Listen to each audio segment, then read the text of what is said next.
what salvation would look like.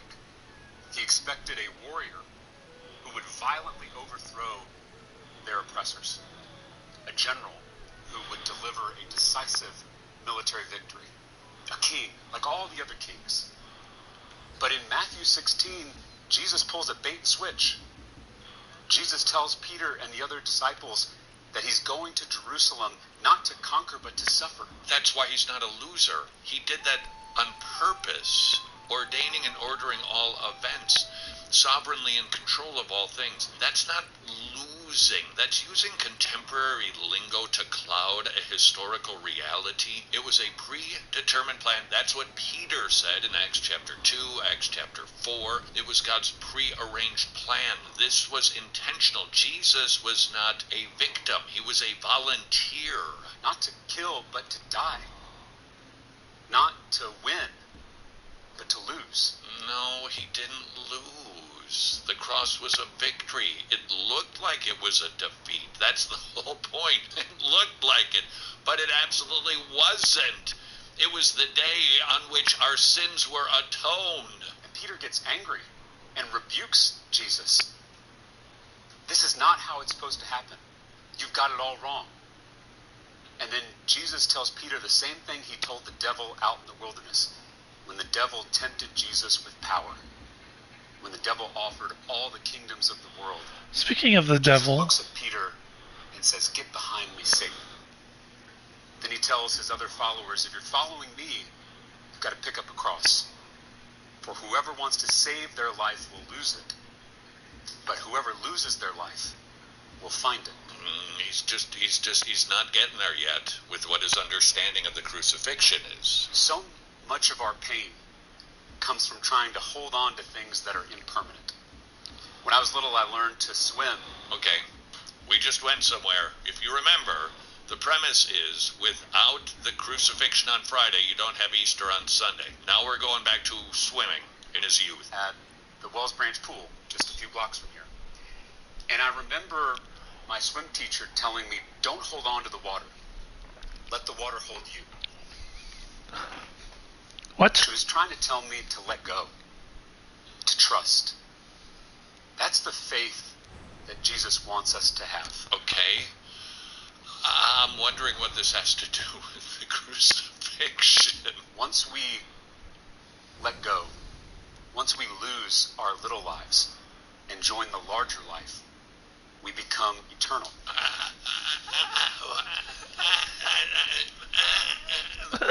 Losing is fundamental. He's like, Jesus. No, what the hell are you saying? He gave up his life. He didn't lose it. He gave it up. Down. Yep. There is no Easter Sunday without Good Friday. He hasn't told us what Good Friday's about. And on Good Friday, Jesus lost his reputation, lost his ministry, lost his friends, lost his life. And then on Sunday morning, we remember the only way to win is to lose. Okay, he lost those things. Did you hear anything about blood being spilled for the forgiveness of sins? Nope. The answer is no, of course you didn't, because I am quite certain this fellow does not believe in penal substitutionary atonement. It is another theory. It seems right now this is the model theory. Jesus was a model of what it really looks like to win. He's what we should be seeking to be like. We should be willing to do the same thing of Jesus because he was our model, but that is not the same as penal substitutionary atonement. This was unpopular. Why won't it let me open these? And Quantity it's still maxed out. unpopular today. Today, Christian nationalists reject what they call loser theology. Okay, wait.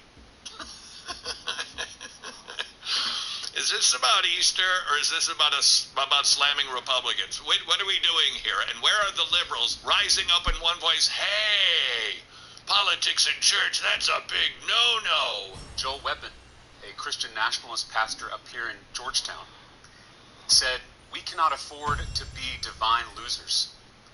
We need to win. I want to win. I want to reward my friends and crush my enemies. Sounds a lot like Peter. I mean, aren't we all tempted by power? Don't we all yearn for control? We all want to ride a war horse, but Jesus rides a donkey. This is such a mess.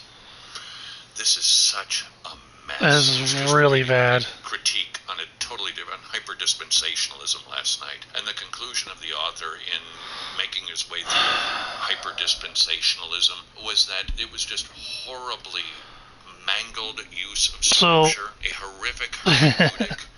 No Welcome to the stream. I'm listening to over here, and what you're hearing well, right it now, used to be not called only that, it's relatively incoherent. Wretched. Oh, they went back This to is being supposed called to be Easter Wretched. Sunday. It's supposed to be about he's going to be defining Wretched the with Todd crucifixion and Friel. the They had resurrection. changed their Are you name. I don't know hearing why. it? We all I wanna liked pick up the Wretched, sword, but Jesus it looks like picks they're up the back to cross.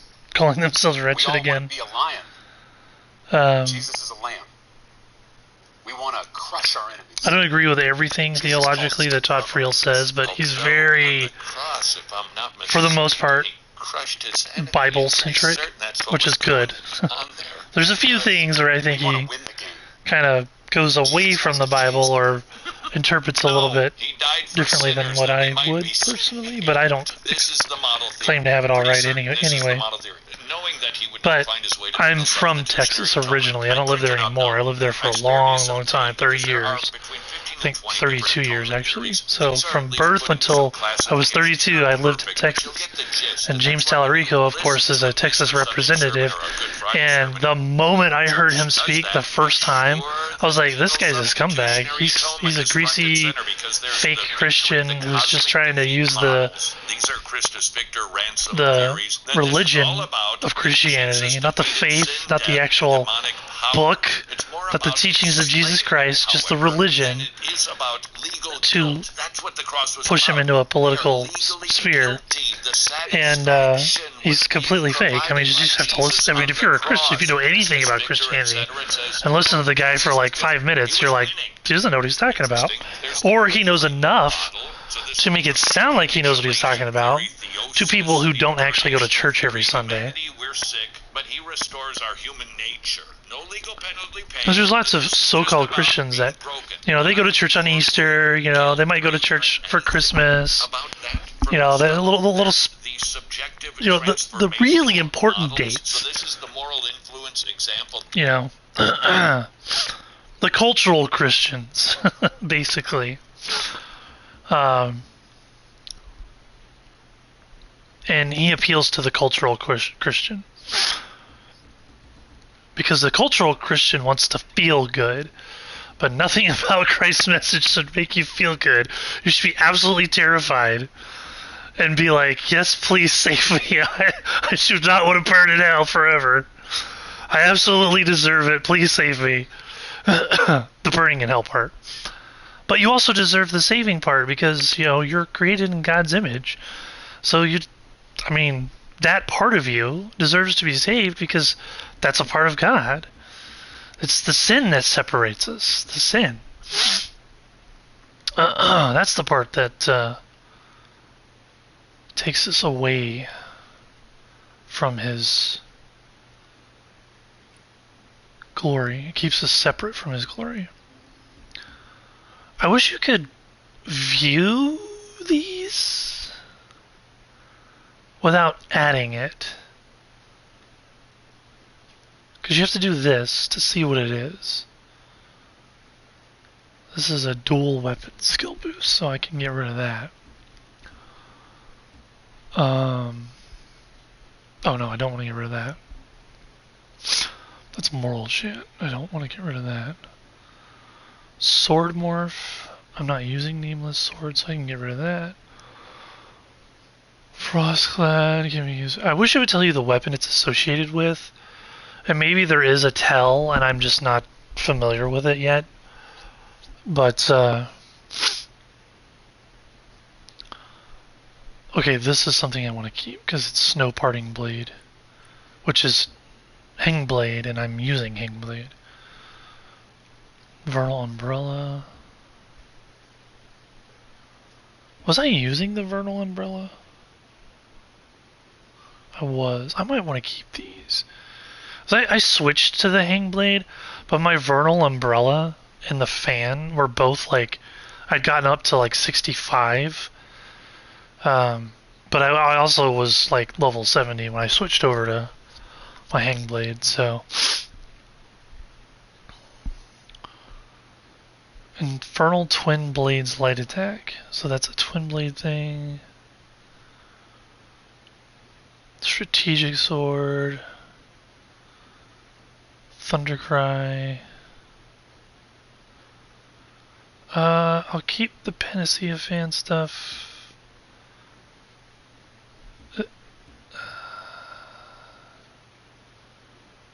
Phantom Umbrella, I never even used that one.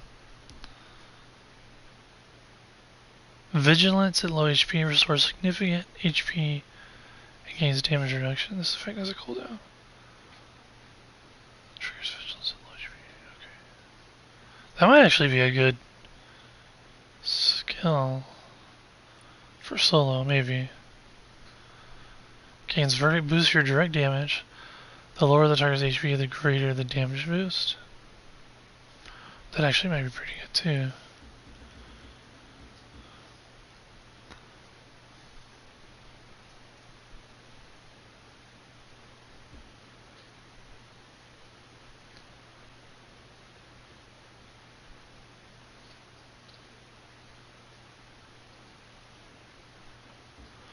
That's great for deflection, but I mean, maybe in the later, like the harder stuff, you're deflecting more, but I don't know.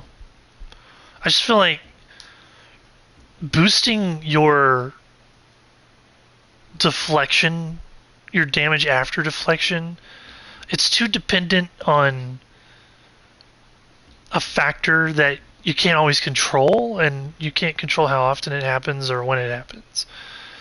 And it's better to boost your all your damage, not just specific damage. That way, even when you're just doing basic attacks, you're gonna do more damage. I don't know if this is actually good or not.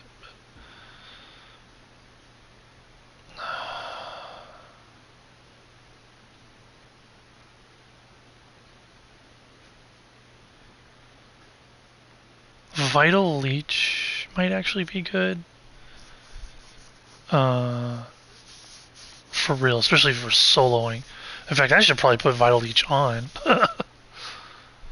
He has a chance to inflict poison, dealing damage per second. That might. I don't know. I wish you could have more than 4. I really do.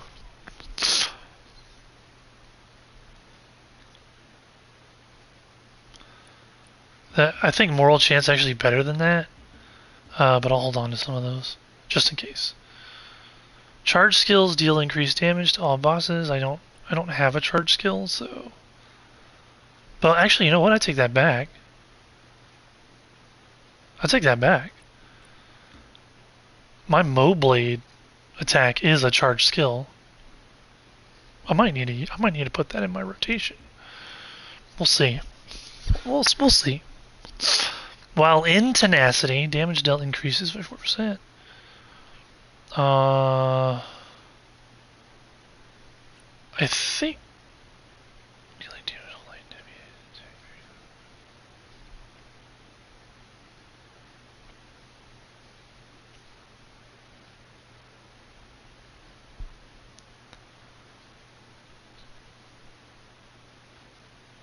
I don't know. Phalanx Blade. Steadfast Devotion. Oh yeah, this I definitely need to keep. In fact, I have that. That's one of my skills. I only have one of these though. That sucks.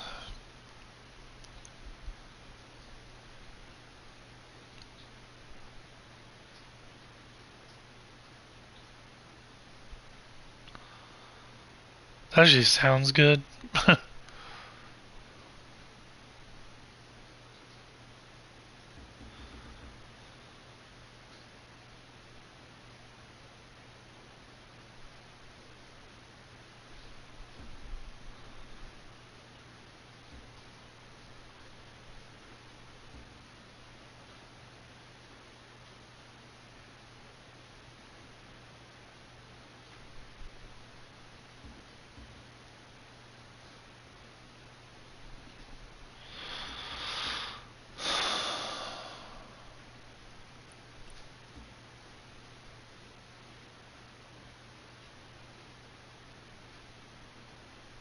Uh,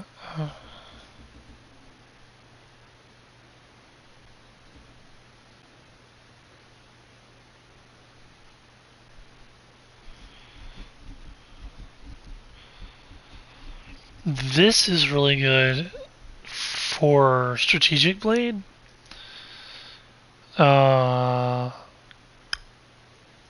Which I don't have plans to use Strategic Blade on this character.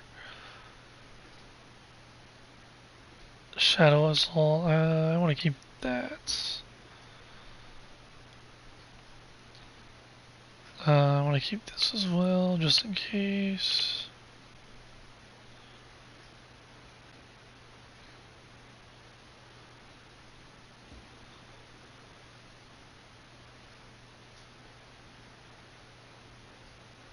Alright.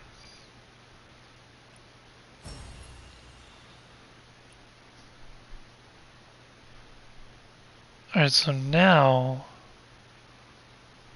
I need to take my book plates.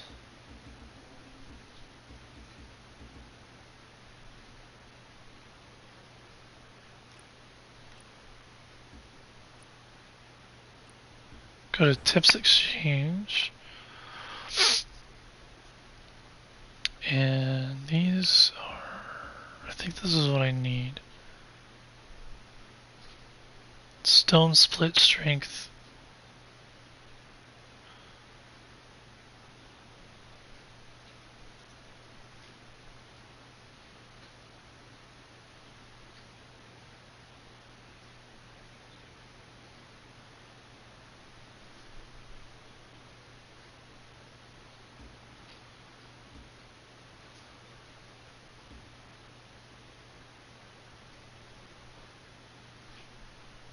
I'm pretty sure I want to buy these. So I buy this, and then I choose Strength. And I say yes to that.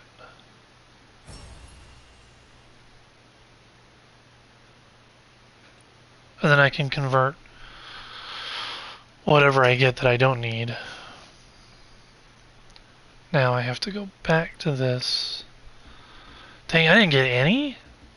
I was at 12 already, I think. Oh, that's awful, dude. What did I get? I got a bunch of junk, I guess. Maybe I can break through this? Oh, it's the same one. 12. Man, that blows, dude. What did I get?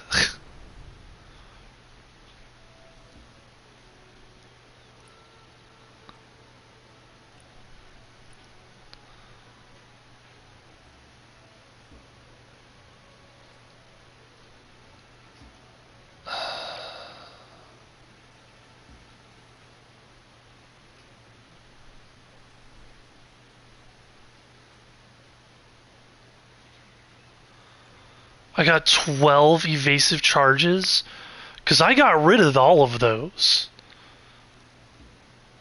I got 11 of these. What is this? 13.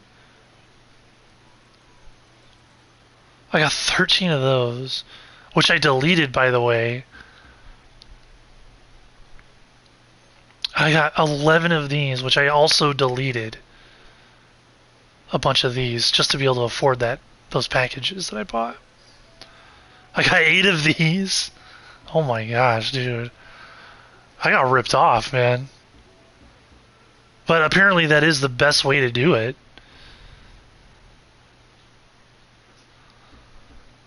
Wow. That's all I gotta say, man, is wow. I can do Moral Chant, though, which is nice that I can do that. Because, this is good for my, solo mode stuff. In fact, I should swap these out whenever I'm not doing solo stuff, but I never do.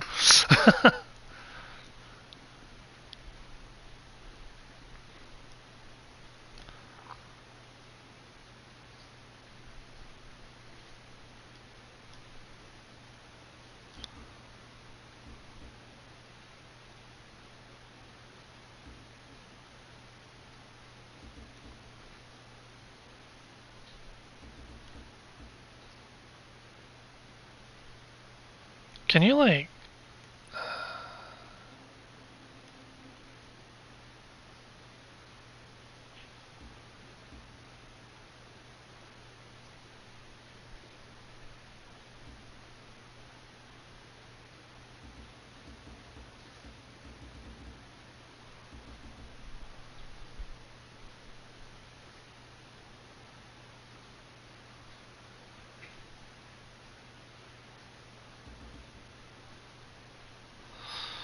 I'm close to being able to upgrade this. Isn't there an ability that... Yeah, this thing. 10, okay. So basically, I'm gonna have to go... recycle again.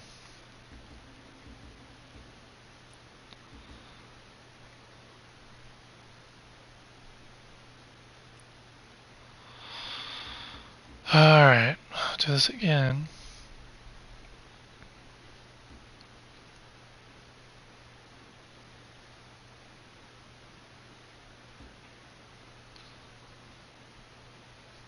I wanted to hold on to these because...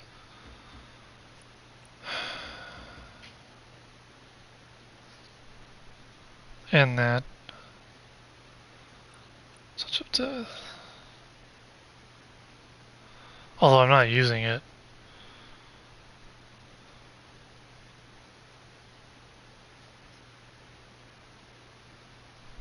I might need to be using it. Because it gives you HP. This is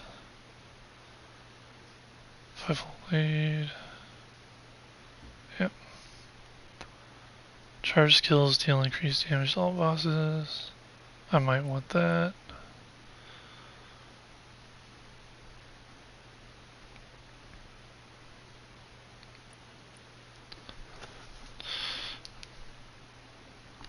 I actually need to look at something real quick before I make any more decisions. Where winds meet, hang.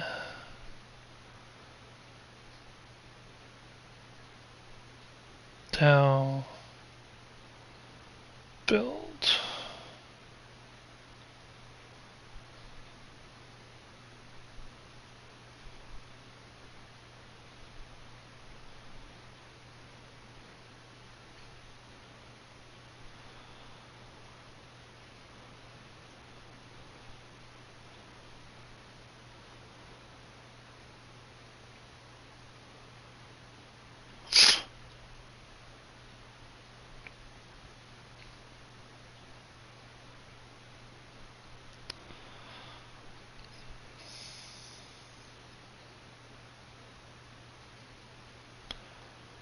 I think this is the video from Rexlent.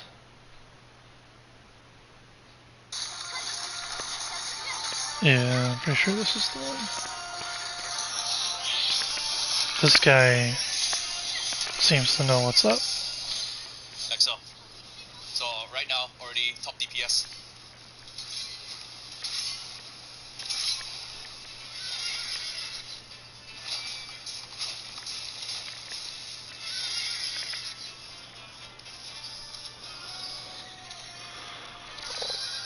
Excuse me. Okay, so where's...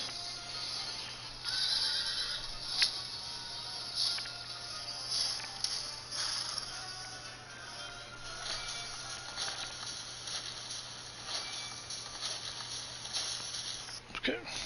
Go through all of them one by one. So this is the Hungblade and Bowblade cheat sheet. First things first, for the armor and weapon set, I don't know what it's gonna be called in global, but it's gonna be a new set that gets introduced at the same time as when Hungblade is released, and you will just go for that set. Basically, the in-game recommended set is the go-to set for your Hungblade and Bowblade, whichever build you're going for. Now, as you can see on the top over here, next time at level 91 onwards, you can craft a bow and ring, and they will come with their own 2-set effect. And the 2-set effect will give you either a boost in crit rate or precision or affinity. So in this case, since Hungblade and Bowblade are precision and crit weapon, you go for the stat that you're lacking in. Usually crit rate, we'll talk about that later. Now down here, after armor and weapon set, we're looking at weapons, disc, and pendant main stat. So that's the top initial stat. We're gonna go for max physical. And then the best substat for the weapons would obviously be the weapon damage boost. So if you're maining Hungblade, obviously try to get Art of Hungblade damage boost. That is a huge factor in increasing your DPS. And then similarly, if you're going for a Bowblade build, also try to get Art of Bowblade on your Bowblade. And then for the bottom left two gear, disc and pendant, the best substats for it would be all martial skill damage boost. Now moving on to the next line, for the armor main stat. So armor, you go for either crit rate or precision. Usually crit rate to Let's get down to the... your total crit rate. And this is the one you want to look Here we go. Here's where we want to be. I'm not worried about gear yet. Nice I'm worried have, about but you don't have to max my it too much abilities. because agility only increases the minimum physical attack for Hungblade. Now going down again for Innerway. For Hungblade Innerway, you will be using Hungblade's own yellow Innerway, followed by its own purple Innerway, this bowl with water. And then for the generic ones, you Bowl? What is that?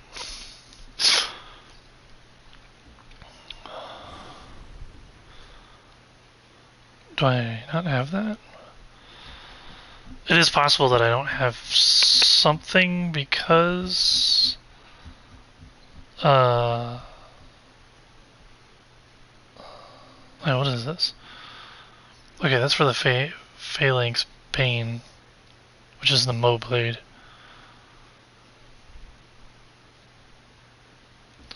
This is for the Hung Blade. And... oh, I do have Shadow Assault on. I can upgrade this, can't I? It requires 30?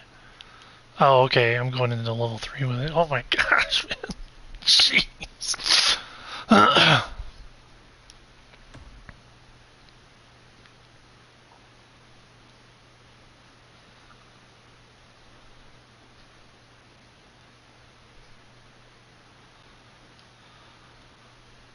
I don't even think I should be using this, to be perfectly honest, because like usually I'm ambushing, and while it does give you HP, when you're ambushing, you're not...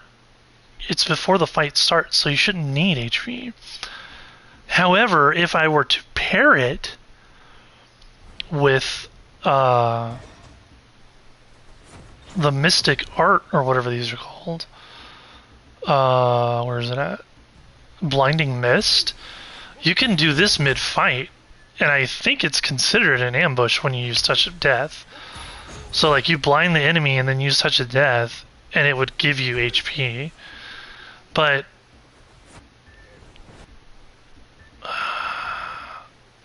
I kind of feel like I'd rather just kill the enemy. Like seriously, just kill the enemy as quickly as possible, so you don't even have to worry about damage. Right? So yeah, I need to upgrade Touch of Death. By the way, I really do. In fact, let me go ahead and...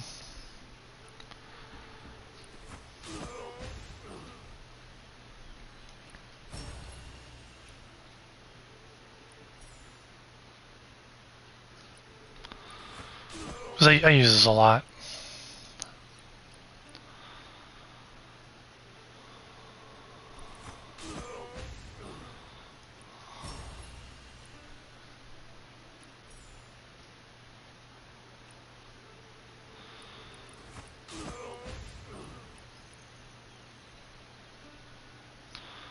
Can I rank it up again?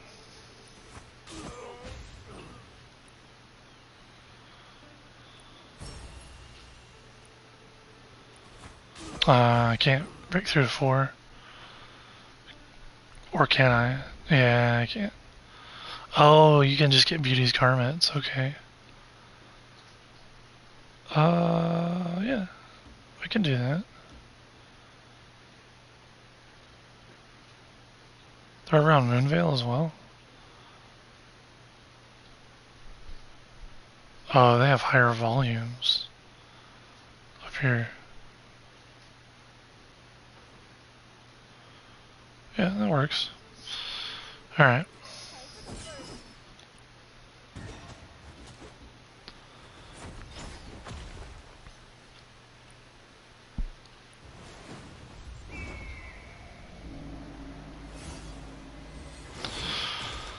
I'm hesitant to upgrade this just for the simple reason that, like, a lot of people seem to think Guardian Palm's not really good because the really big, that one right there, is the one that does the most damage.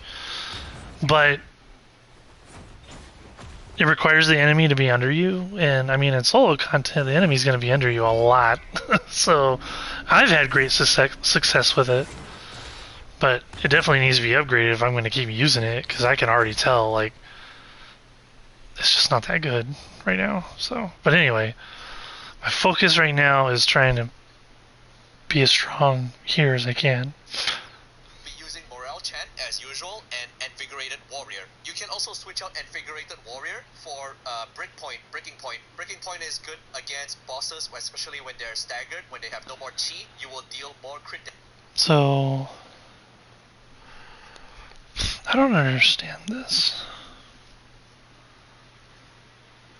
He's showing 2 different sets of 4 depending on the weapon, but you have 2 weapons.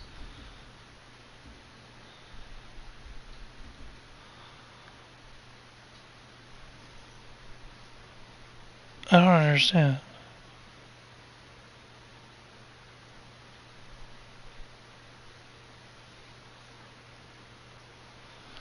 But he has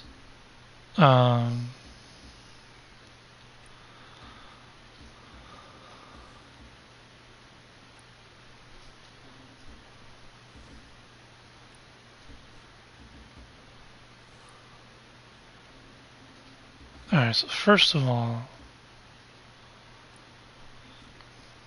this, and then Moral Chant.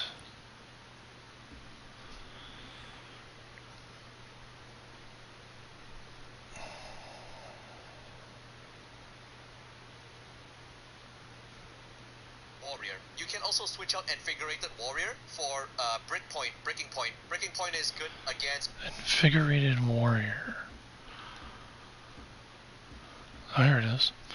Increases all damage and healing done by 5%. This effect is disabled for 5 seconds after being hit. Taking a hit also grants a cage effect, increasing all damage taken by 5%. Is that really good?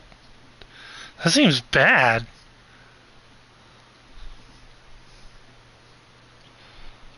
What's the other one?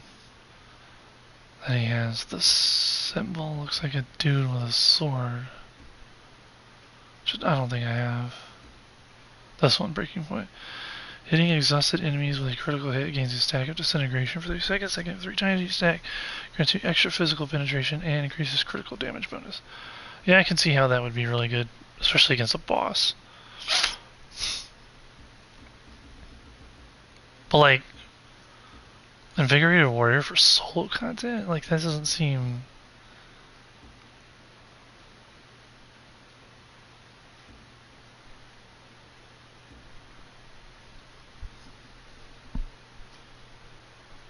bosses, especially when they're staggered. When they have no more chi, you will deal more crit damage and also have more physical penetration. Similarly, for Moblade, if you're going to main Moblade build, then we will not be using the Hungblade's yellow inner way. We will be using Moblade's own purple inner way, and followed by Morale Check.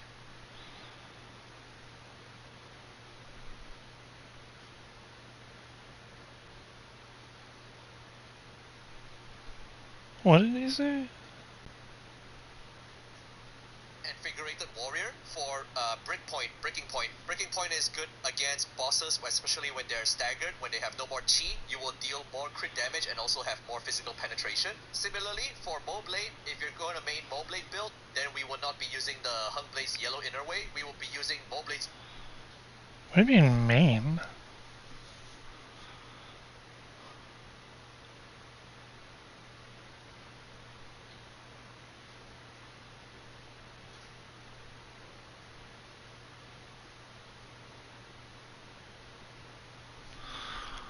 Like, should I only be getting one of the weapons up?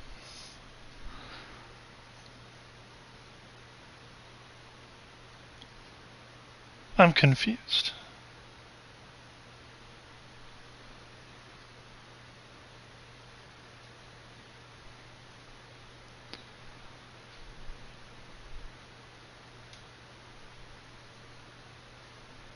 And he didn't talk about the fourth skill at all.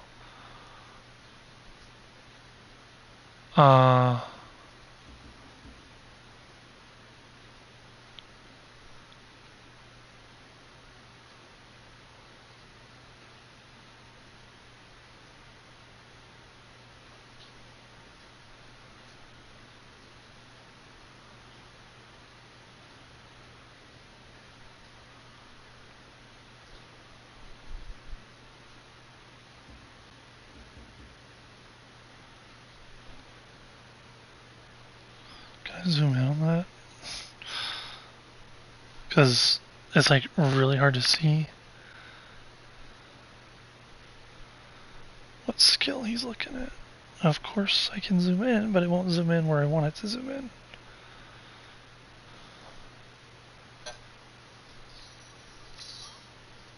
And it changed my position. Now I've included the rotation on the screen. You can see that they're mostly identical.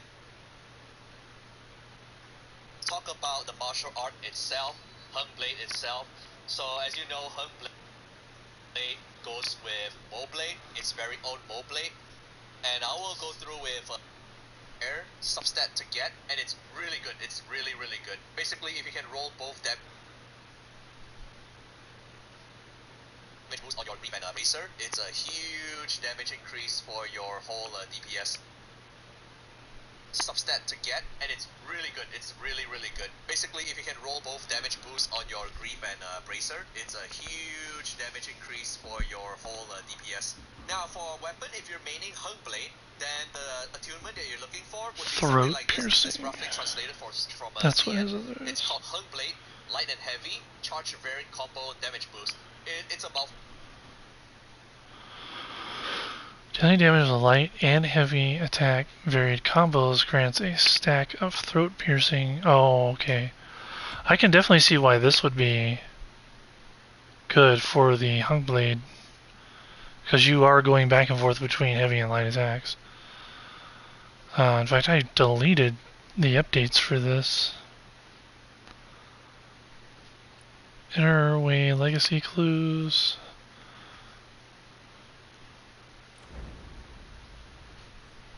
Oh, that's in Hexy? Dang, that sucks.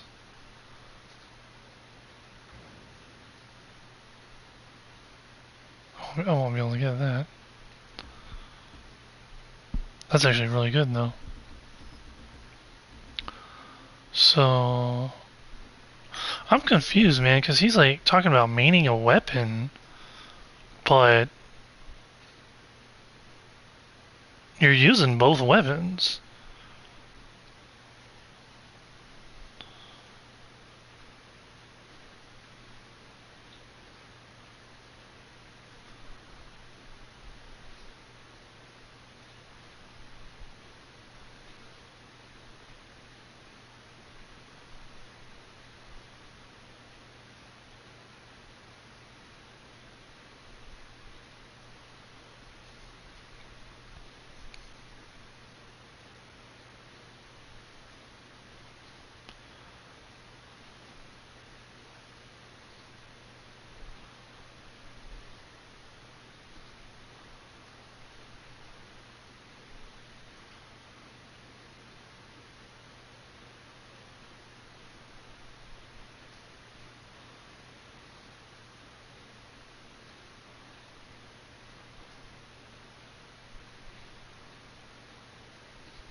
Wait, hold on.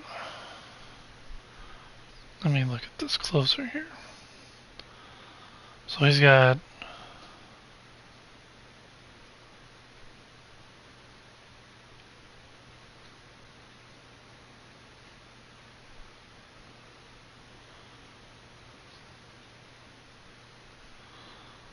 CN. If it's not, then GG.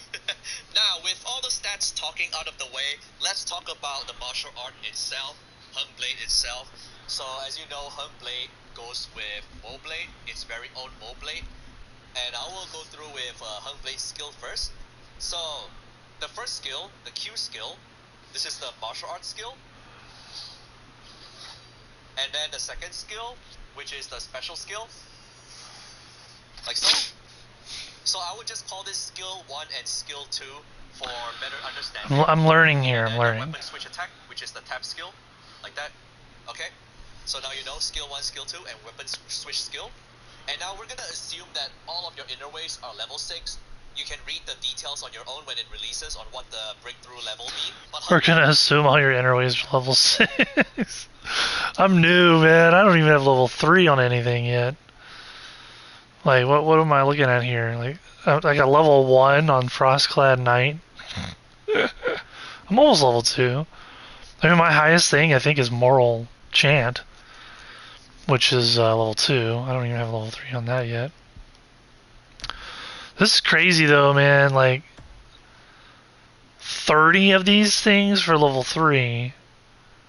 So I guess it'll be 40 or more for 4, 5, 6. Jesus, dude. This game, like, I watched a video, I think it was last week or 2 weeks ago, that was talking about the bottleneck in this game is going to be these notes to break through all this stuff. And I believed him, but boy, did I drastically underestimate how much of a bottleneck that actually is.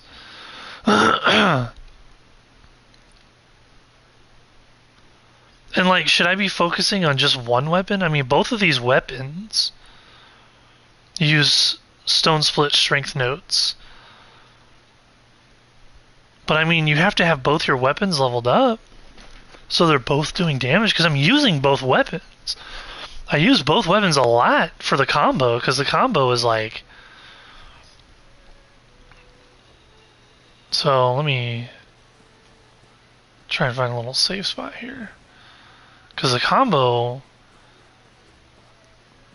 is like using both. So the first thing you do is you do this, and then you switch to this. Go like that, boom, boom, switch back, and then you charge up. I don't know why it didn't go red. When you do this like 3 times, it should be red. I don't know why it's not. It might be because I haven't actually hit an enemy. Then you do that, and then you switch back and buff it again, and then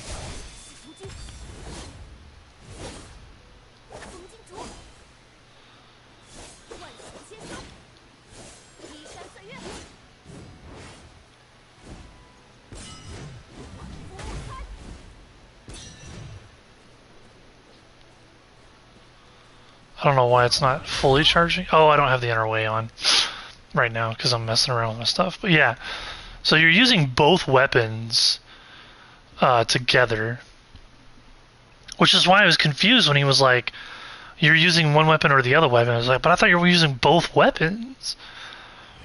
So wouldn't you want this and this? Or what is it? Yeah, this one right here. The maximum charge stage of Phalanx Blade's heavy attack charged skill Burning Heart increases from 2 to 3, unleashing a charged leap attack that deals high damage at the 3rd stage.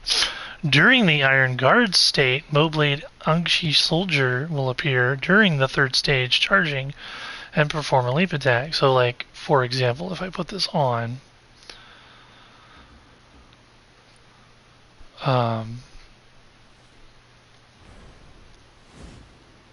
so it goes red, and those dudes jump out.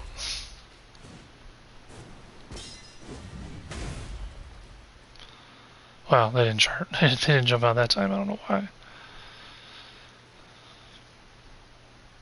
So anyway, you would go like this, do this skill, which isn't working for some reason.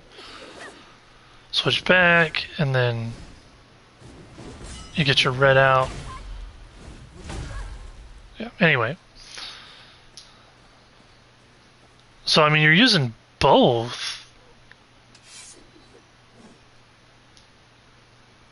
I mean, I'm absolutely wrecking stuff when I do that. But he's saying you don't even use that ability. So let's go back here. If you're maining, which I don't understand, I don't even understand the concept of that. So he's got, for his third skill, instead of using Steadfast Devotion, he's using this, Invigorated Warrior, increases all damage. And then he's also using this ability that I just don't have, because it's in Hexy. This Throat Piercing Art.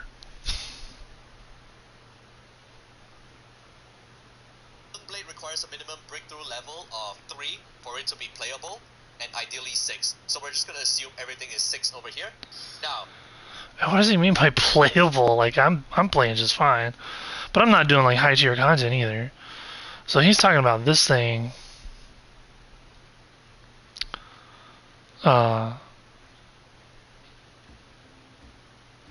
This is tier 1.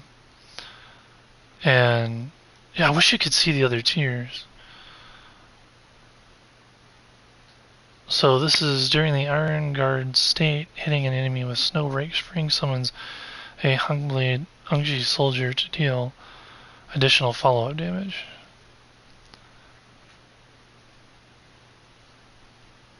What is the Iron Guard state? I think that's part of this.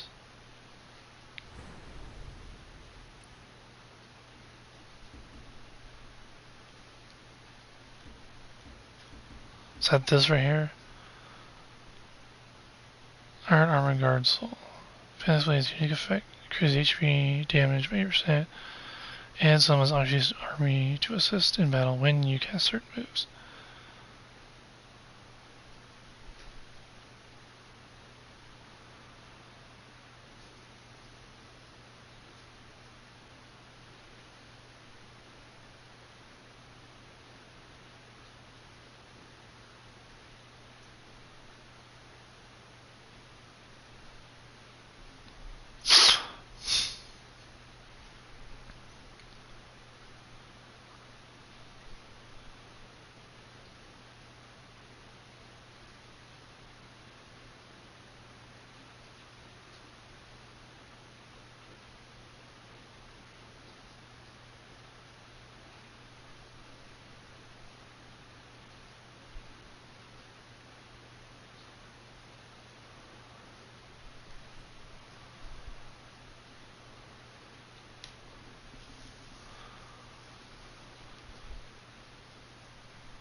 Burning Heart.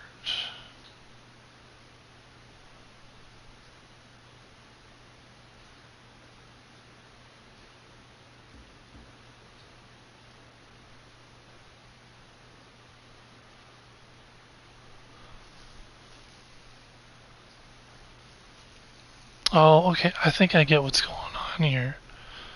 I think I get it, because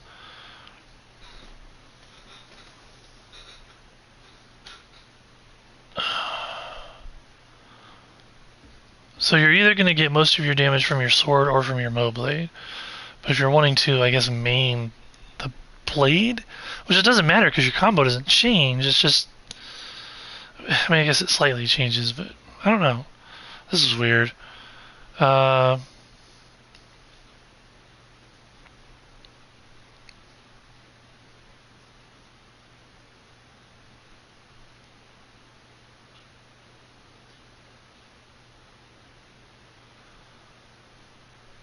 I don't know about this invigorated warrior. I feel like this is not for solo content. I feel like that's what this is. It's not for solo content. So Now, how to play Hungblade. First of all, Hungblade basic combo looks like this. You won't ever use this much in PvE. And then it also has a heavy attack combo. Same thing. You won't use this much. What you want to use a lot would be light charge attack. So you press and hold basic attack, left click on your mouse, light charge attack, and you see how a prompt appears. That is the varied combo attack. I believe it's called varied combo in global since it has the same translation as the tank bow blade third hit charge attack hit. And one more thing that you need to know is that with Hungblade, there is actually a counter attack after a deflect. So when I deflect this and press basic, it's a 2-hit counter. So this is actually very weak. You don't really use it. What you want to use is varied combo. So varied combo can also be activated after a successful deflect, as you can see it on the prompt on the screen. You can only get this when you've equipped the golden innerway for Hungblade. So after you deflect with Hungblade, you can trigger varied attack. And this varied combo has an internal cooldown of 2 seconds. So just in case somebody is attacking you non-stop, it's not like you can always counter with a varied combo all the way. There's always going to be a 2 seconds internal cooldown. So something to take note of. Then apart from activating a varied combo from deflecting, when you have level 3 inner way for Hungblade, oh, so it has to be level 3 from doing light combo attack, light charge attack. Okay. So we just call it VC. So skill 1, skill 2, VC, light charge attack. So light charge attack, and then VC. Now, there's a good habit to have. Whenever you prompt VC, it says on the screen to press F to activate it. You can press F, or you can press heavy attack. So whichever key you map heavy attack to, in which case I have the default key binds. My heavy attack is the R key, so you press R key, and you can still proc it. And it's good to have this as a habit and not press F for your very combo every time for 2 reasons. Number 1, you might unintentionally execute the boss prematurely. Like instead of going for another very combo, you go and you press F and then you execute the boss. That's a good point. Number 2, F is also the interact button whenever you want to pick up items and also interact with like a raid mechanisms. So I'll go through more on that later. Now you just need to know that light charge attack gives you very combo. So he's saying F on controller, it's triangle and circle at the same time. But apparently when this particular skill procs, unlike executions where you have to hit triangle and circle at the same time, apparently if you just hit your heavy attack, it would go off. But since I can't really test that right now, so basically if you deflect an attack, you can press triangle and circle at the same time to do an attack. But he's saying that if I deflect, I can hit heavy attack and it will do the same thing. I've never actually tried that. I usually just hit triangle and circle at the same time. But if I had the third in my Hungblade's ability, when I do this, I can then hit heavy attack to execute the move. But as I said, I don't have that leveled up because I'm new to the game and bottleneck. The bottleneck is real. Yeah. So I think I need Frostclad Knight and I need Moral Chant, but then maybe I could do something that will actually help me stay alive in fights. Because I'm playing solo. So maybe like this, casting exhaustion execution skill restores HP. So this could be huge, to be perfectly honest. But I don't know.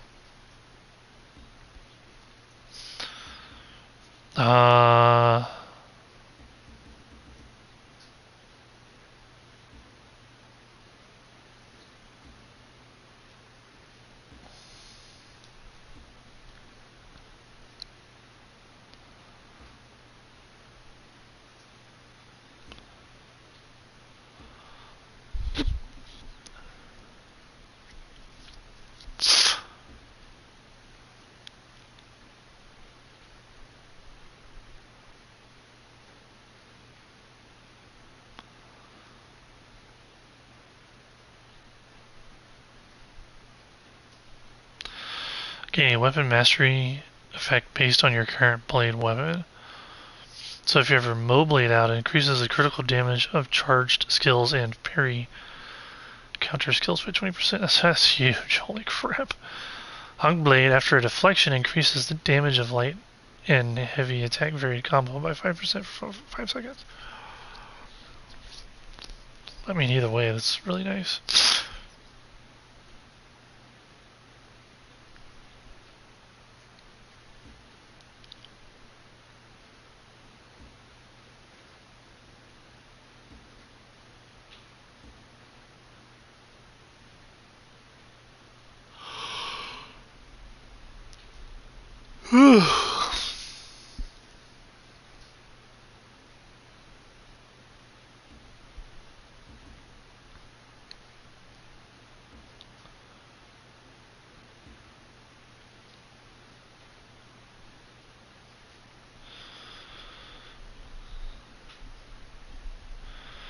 So yeah, this right here might actually be huge. Potentially, anyway. For getting some HP.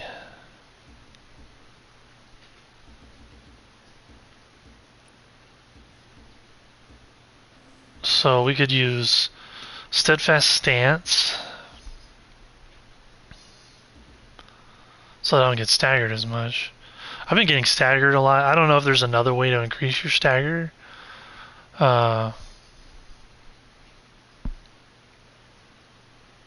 Resistance. I don't know if there's like a poise or something in this game that would help with that. I don't know.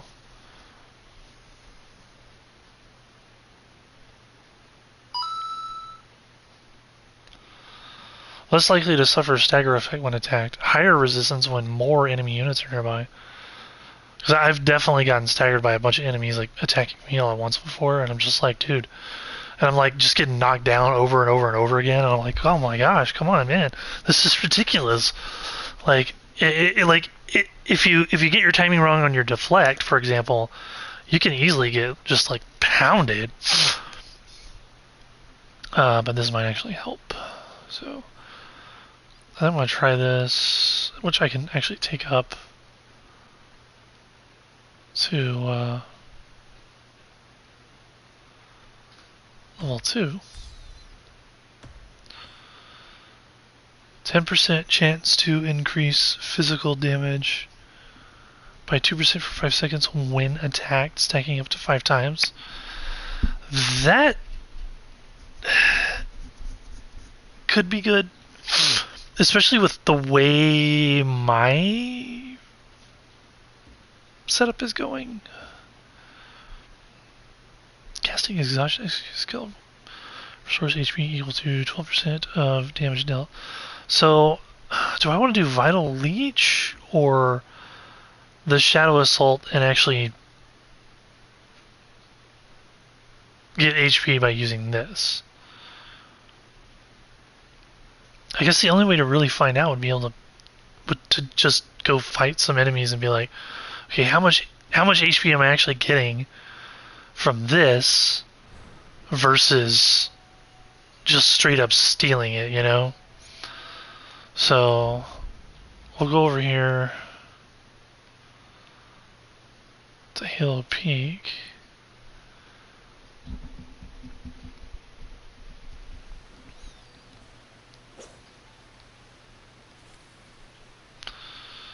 What am I looking for?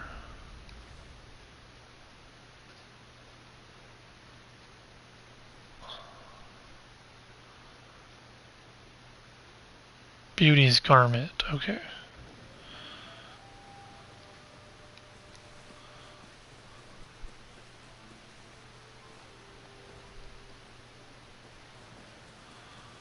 And that's the white flower.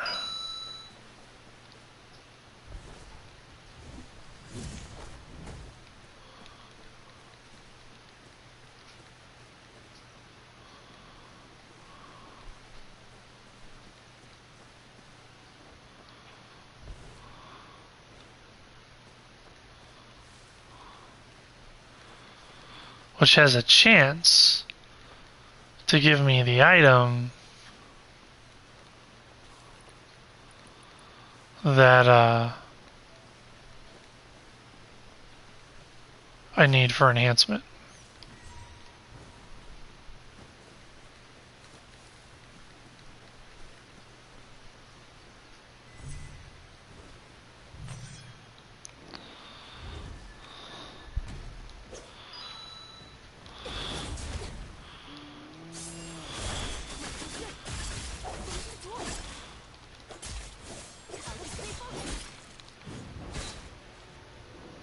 Oh no, I hit the wrong button. Okay.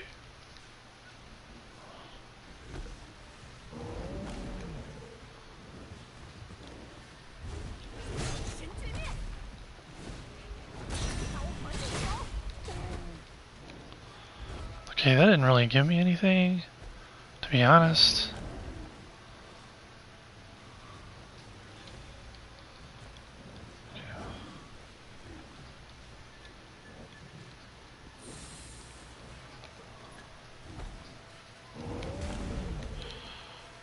Okay. Yeah, that didn't do nothing.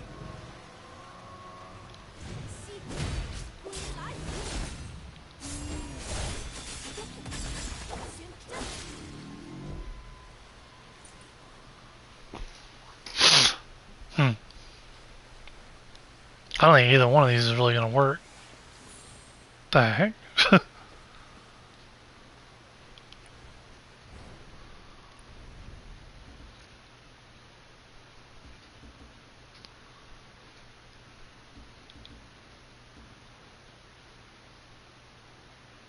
course, this only works if the enemy can be exhausted.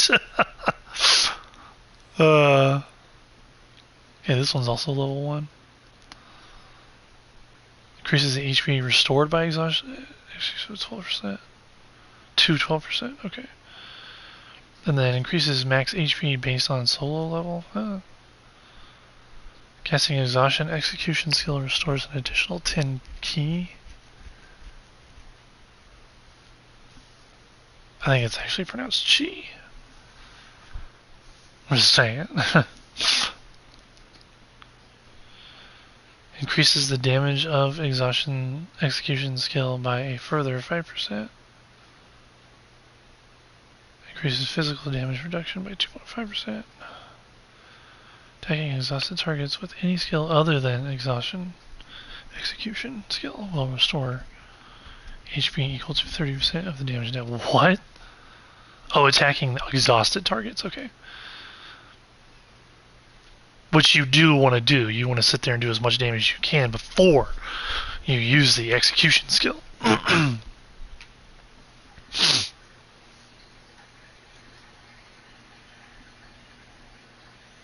So that's actually really good.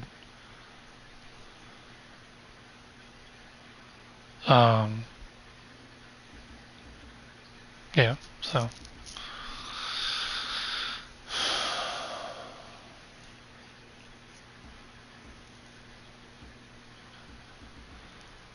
So I might actually use Vital Age. We'll try it out. What am I getting here?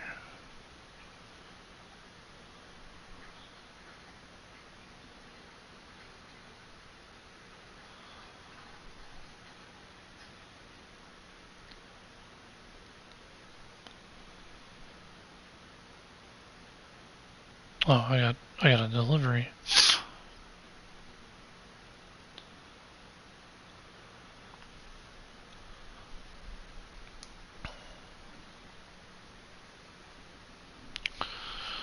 I need to plug my phone in. I don't have my stream up.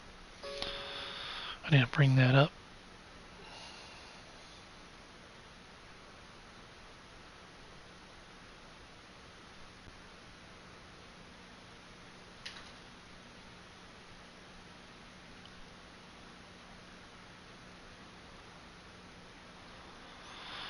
Alright, cool.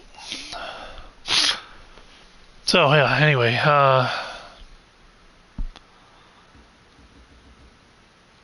so what do I not have? Seasonal Edge. After casting a dual weapon skill, boosts one of the following attributes for a short duration. Well, don't have to worry about that because I don't use dual weapons.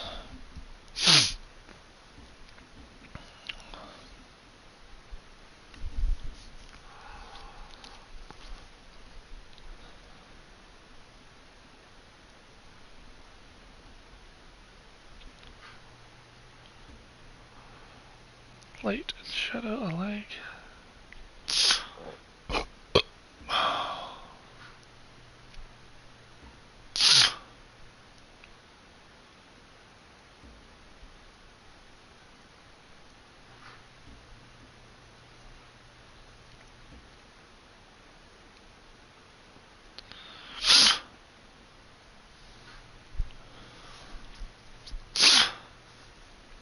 See, this sounds nice. Just, restore a significant amount of your HP, which I wish it would tell you, like, what is significant?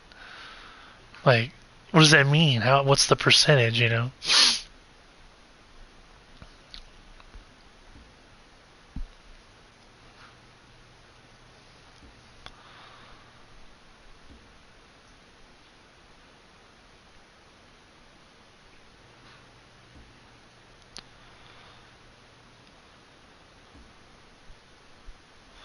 Hitting exhausted enemies with a critical hit gains a stack of disintegration for 3 seconds, stacking up to 3 times. Each stack grants you extra physical penetration and increases critical damage bonus.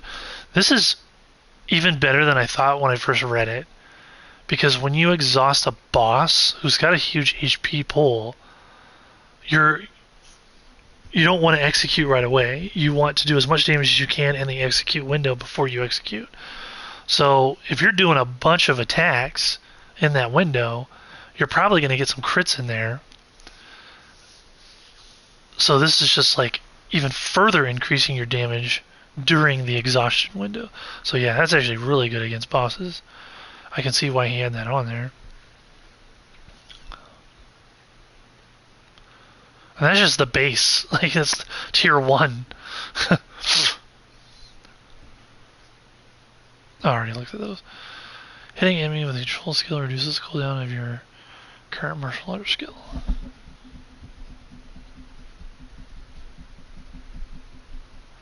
What's a control skill? I don't know. See, some of the language I'm still learning.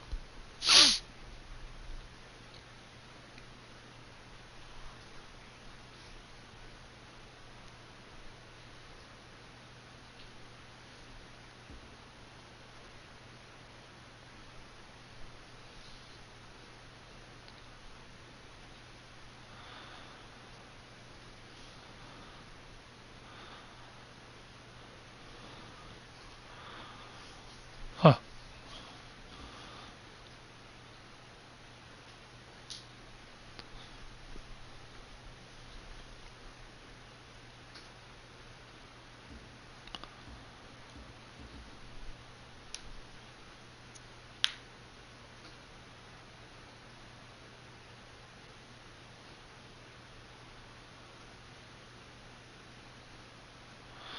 This is nice. Especially for the combo that I would be using.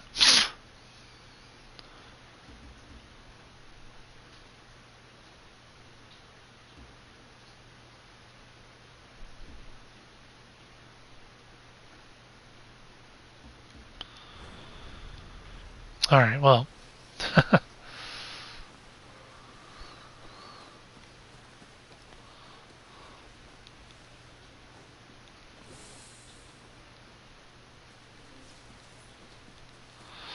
Got a bunch of beauty's garment up here.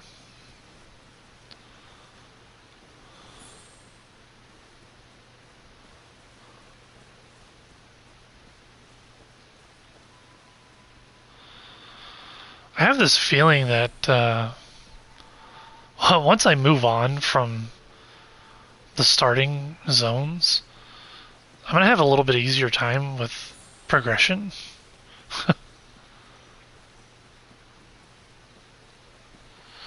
I think I'm actually kind of nerfing myself, to be honest. And if I had to do it all over again, I never would have gone past like level 50 or 60. To be perfectly honest, like I would have stayed at a lower level.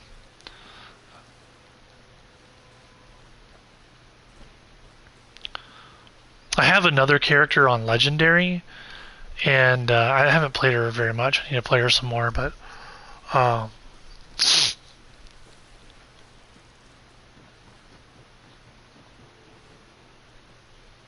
I'm leaving her. I'm going to leave her at level 40.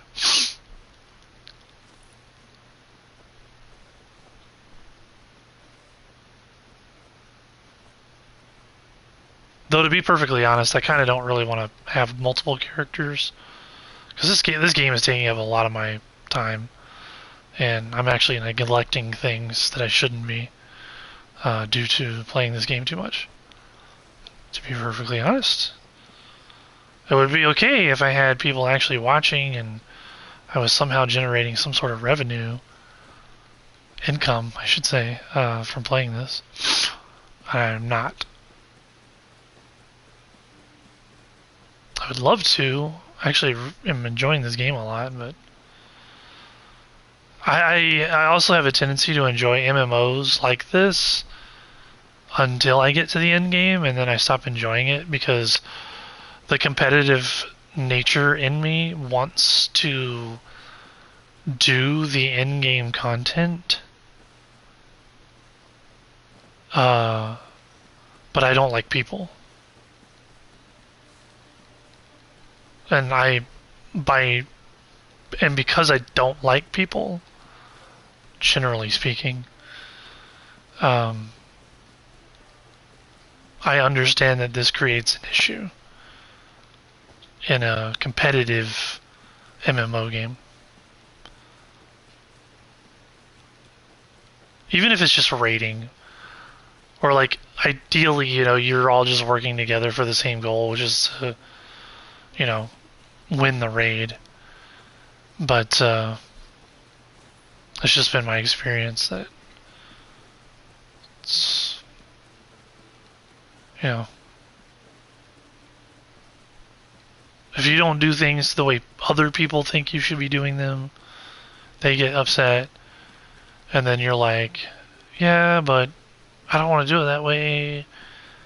Regardless of whether it is actually the best way to do it, the meta, as some people like to say.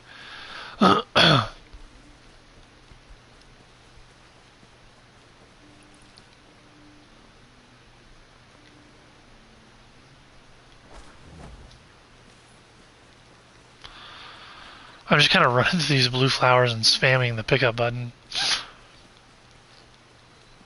I think that's probably the best way to do it. Just get anything and everything.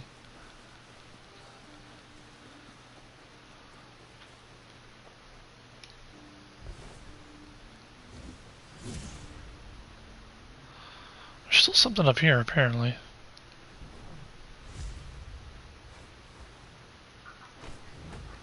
Oops.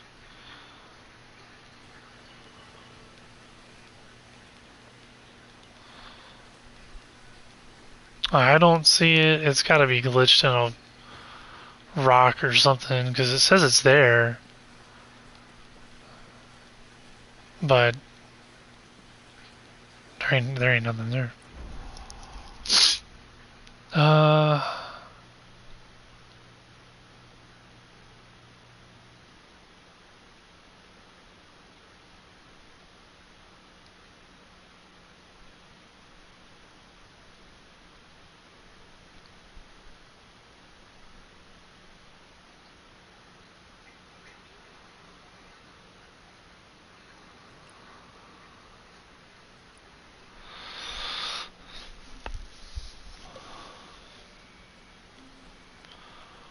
Mirage boat.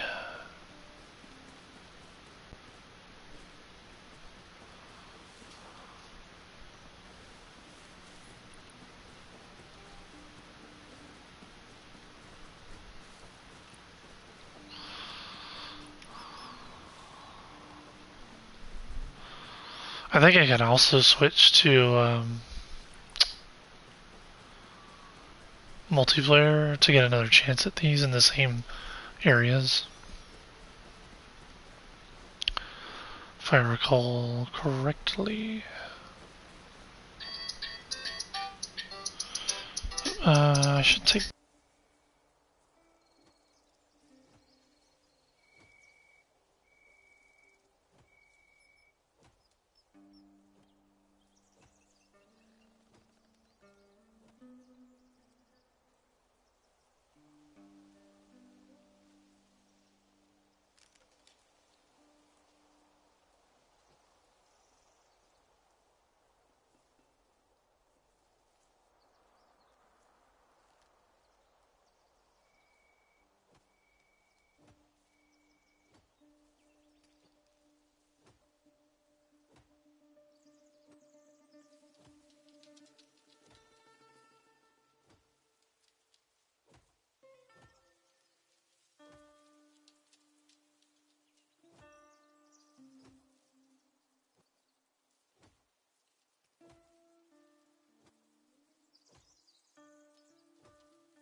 Alright, sorry about that. Okay, so I figured that was the call that it was. My wife and I bought a new couch a couple weeks ago, and it finally came in. And they were like, when can we deliver it? And I was like, yeah, I need to take this call because we're going to have to rearrange some things in order to make room for our couch. And since we're going to be moving our old couch, although technically it's a love seat, out of the way, we thought it would be a good opportunity to clean under where the old couch was, like hardcore clean, like shampoo and everything.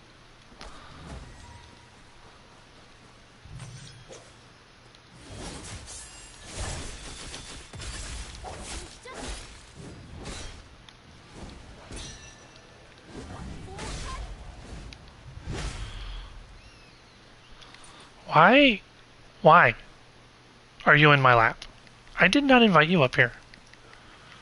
You just think you can get in my lap whenever you want. Like you own my lap or something.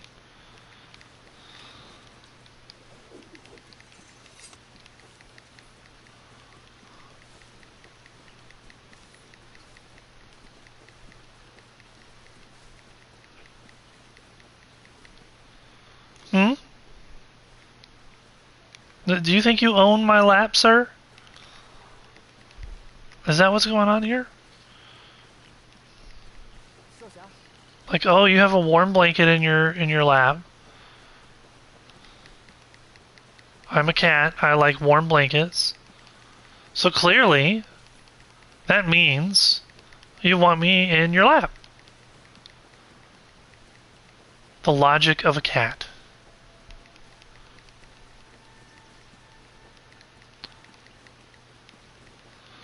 The circle's still here, but...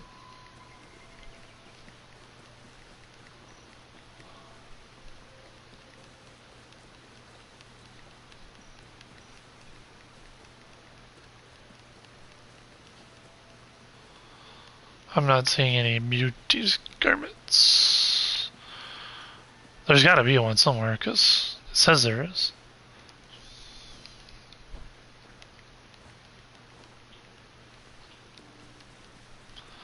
At least I think the circles go away once you get all of it. There it was. Uh-huh, uh-huh.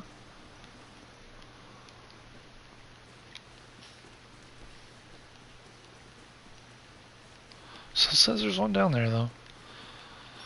I mean, I don't think the circle shows up if there's 0. But I could be wrong.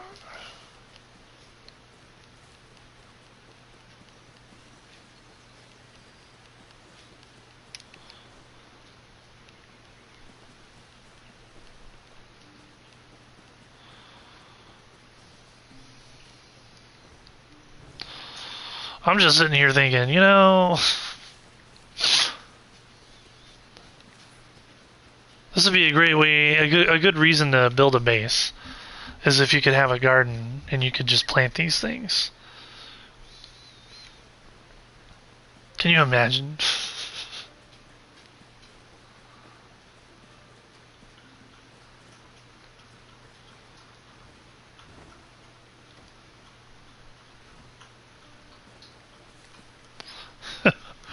Anyway, what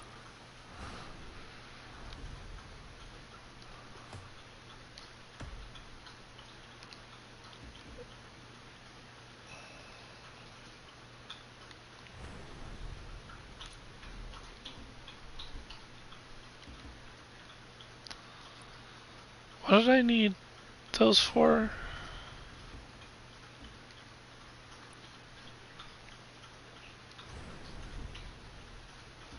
Was it one of these?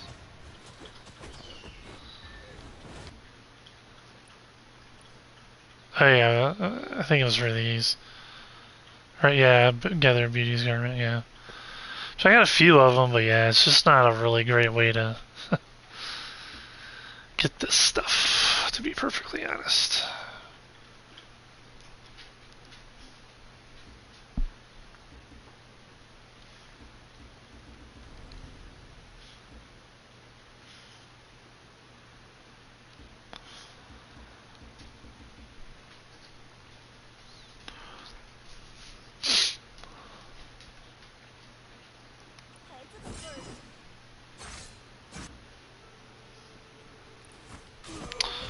Oh yeah, touch of death.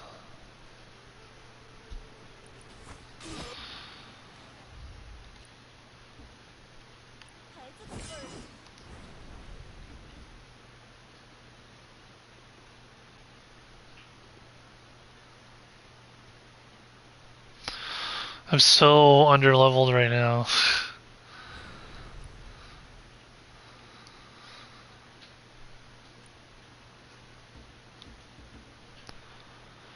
I almost feel like what I should have done was just focus on one weapon at a time. Instead of doing the hung blade and the mow blade, just do the hung blade. And then once I get it up to, 80 or whatever, then start leveling up the mow blade, but that's fine.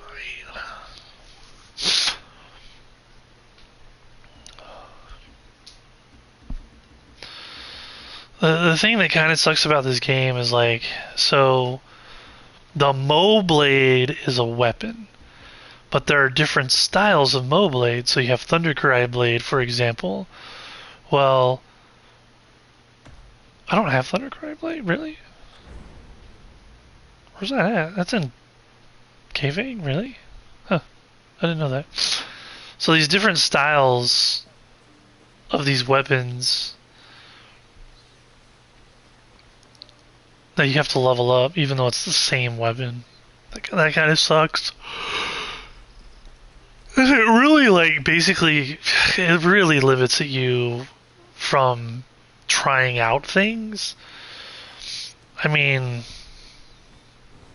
I think you can get a weapon up to, like, level 50, between 40 and 60, probably, to really get a good idea of whether or not you want to invest further.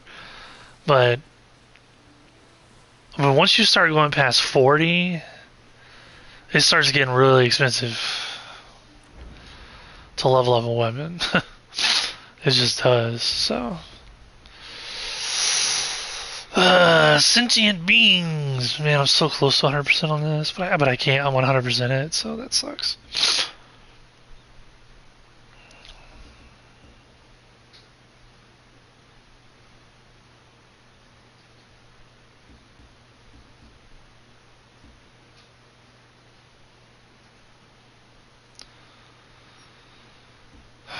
Heaven's Pier. There's an injustice, a chest, and 2 encounters at Heaven's Pier.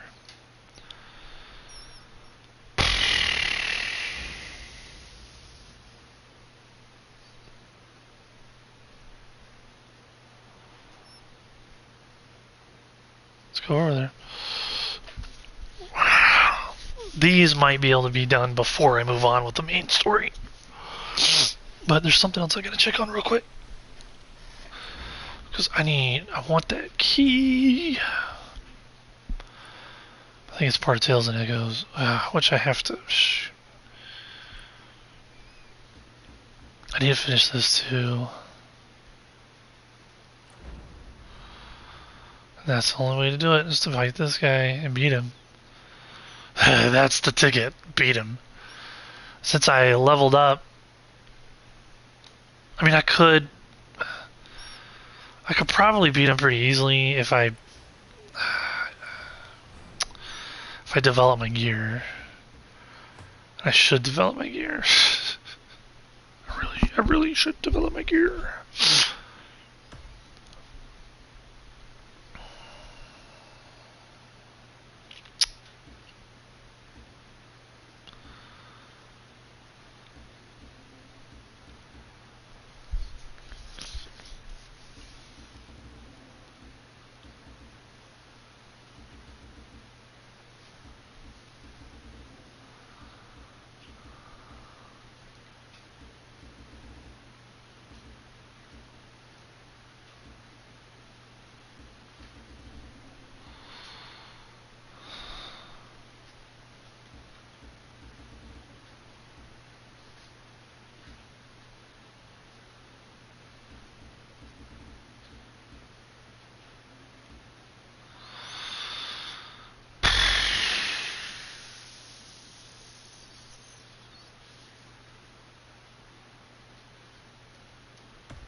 Silk bind? Are you kidding me, dude?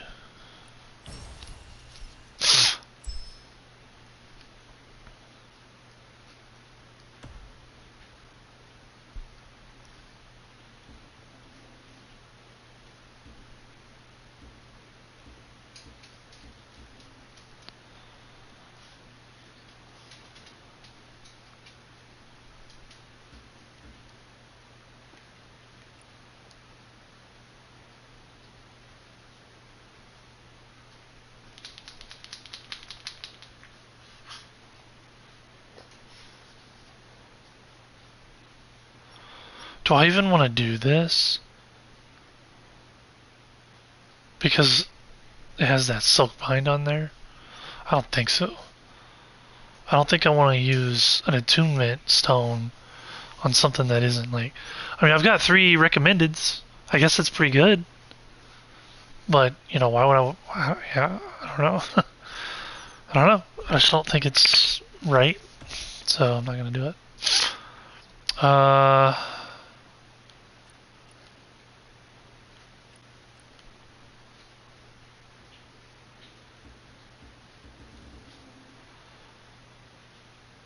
I won't let this go any further.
What does high rarity mean? Does that just mean there's pieces in here that have gold stuff on them?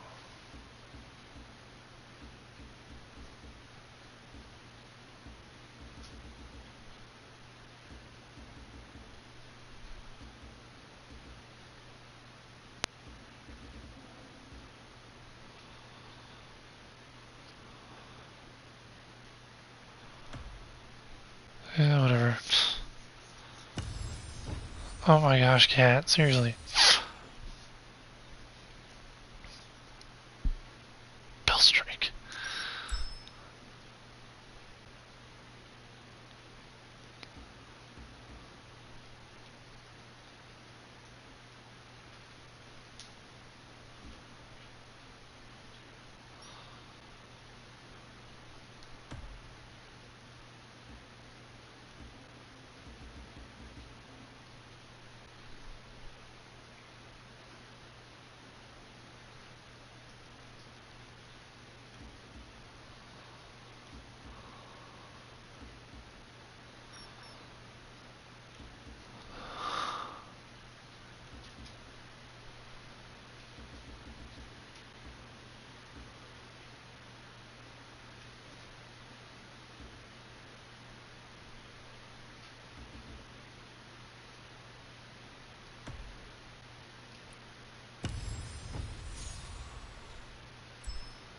Cool. Alright. Man, I don't have a lot of stuff for tuning, do I? Dang. I mean, what do you need for tuning materials?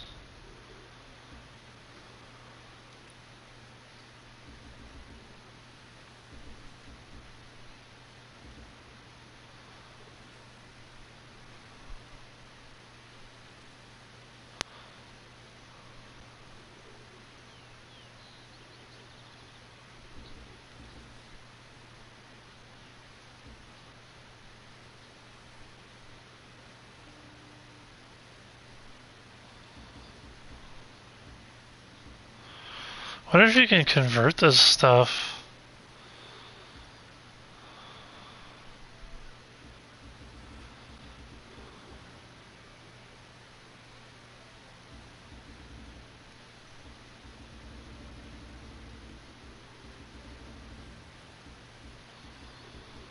Into useful material.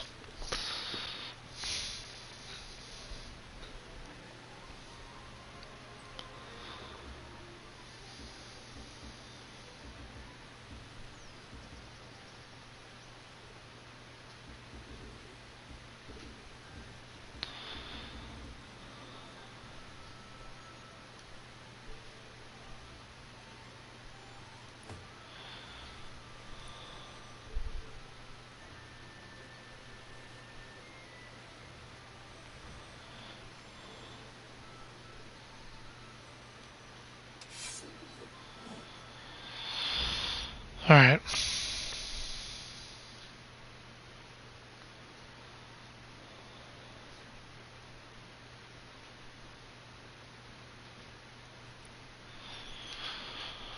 Try again.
Oh, what?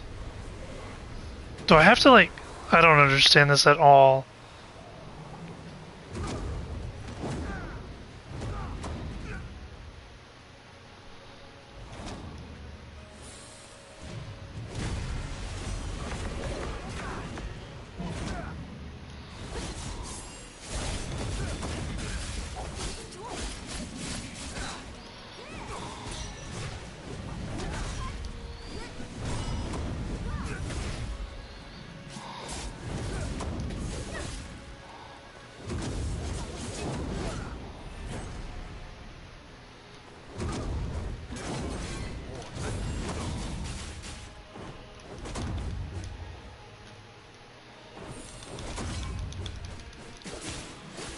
Oh, I should have done that.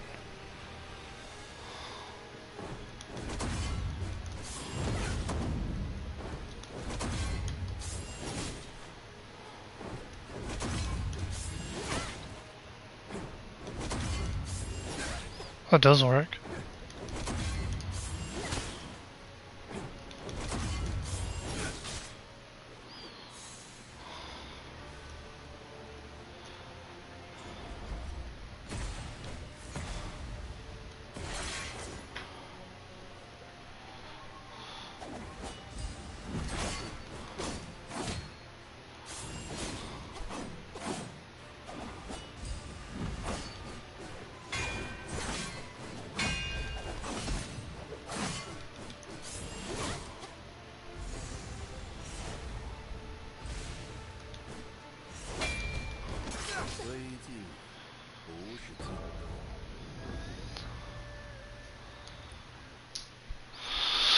I don't think I can beat this guy.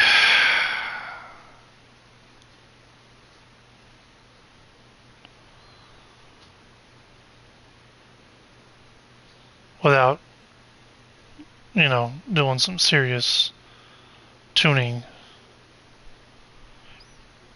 And it is quite possible that I wasted a lot of stuff early on without realizing it.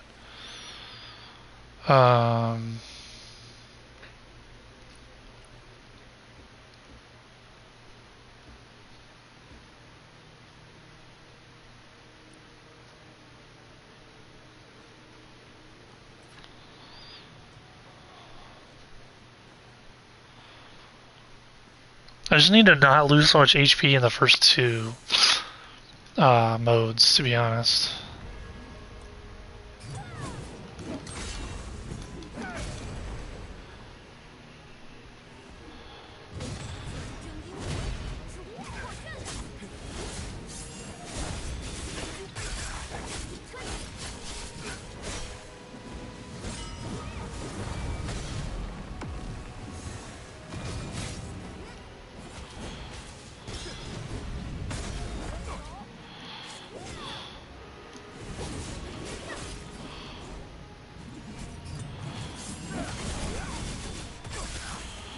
That was bad timing on my part.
Messed up.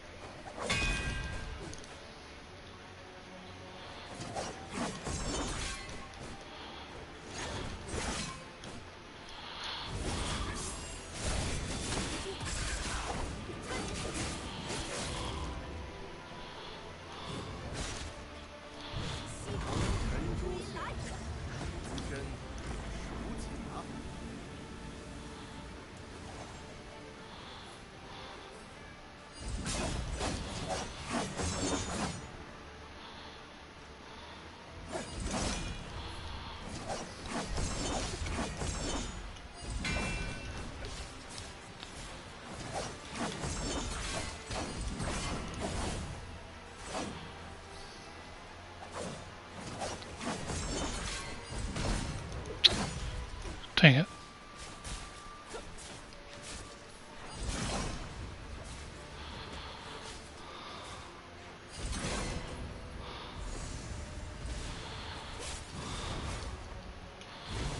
Ah.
This is like fully upgraded. This is what I hate about doing the practice.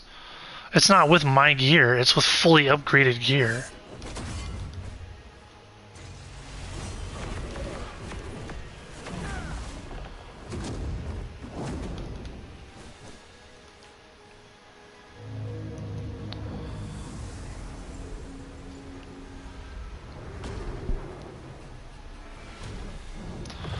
I get this phase now. You have to get away from him. But you want to be on the other side of that thing there.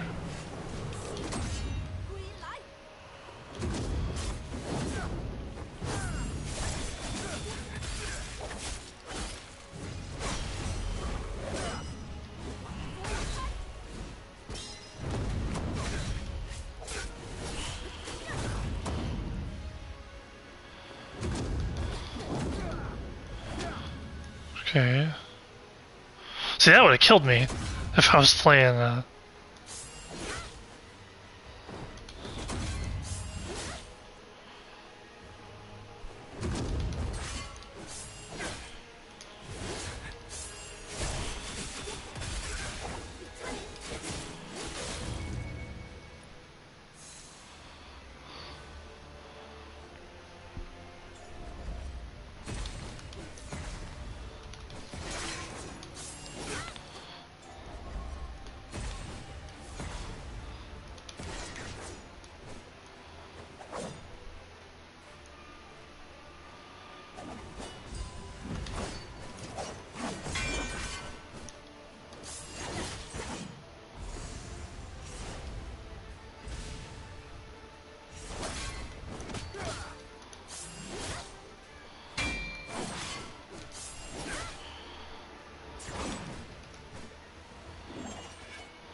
That would have wrecked me right there.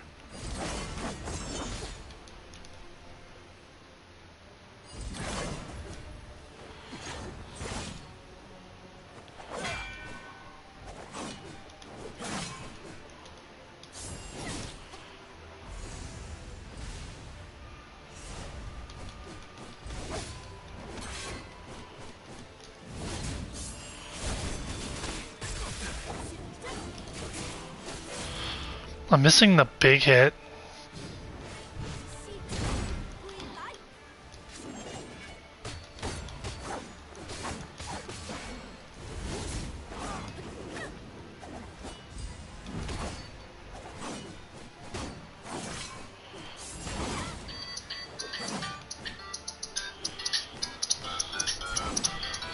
I have no idea who that could be.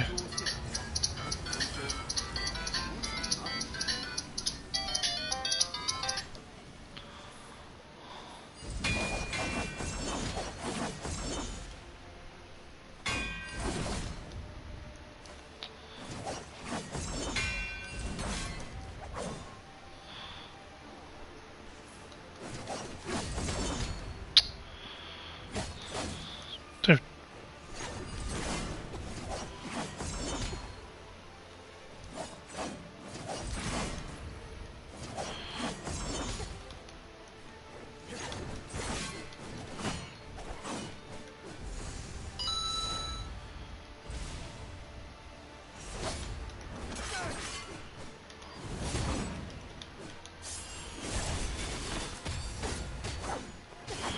Jeez, even in this practice phase, man, I'm having trouble with him.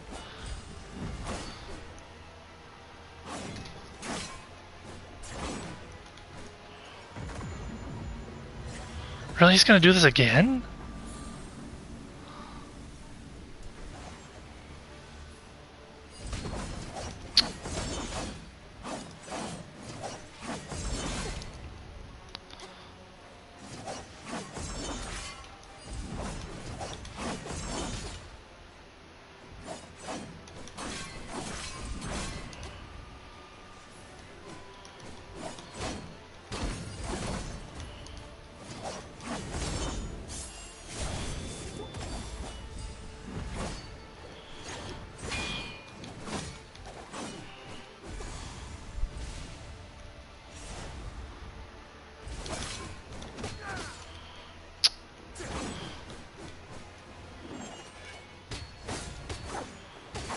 Oh my gosh, dude. Pretty sure I deflected.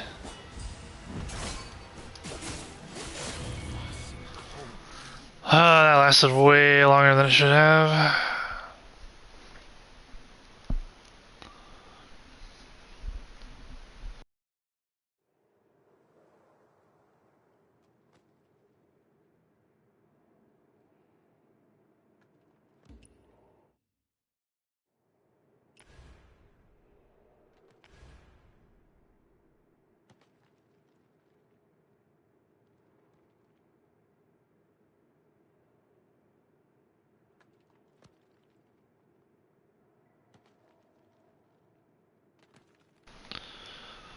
That was weird.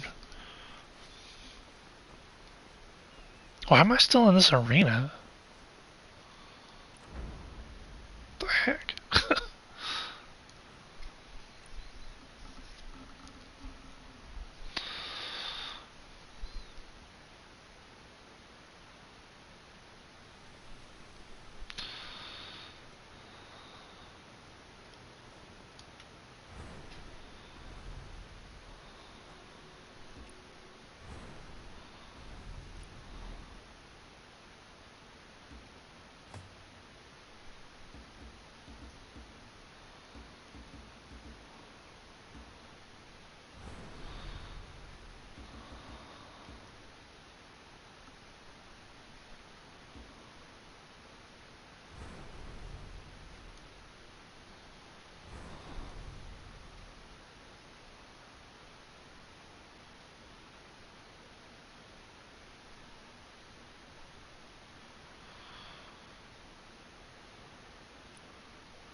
I don't have a lot of energy, man. That sucks. I could do 2 triple.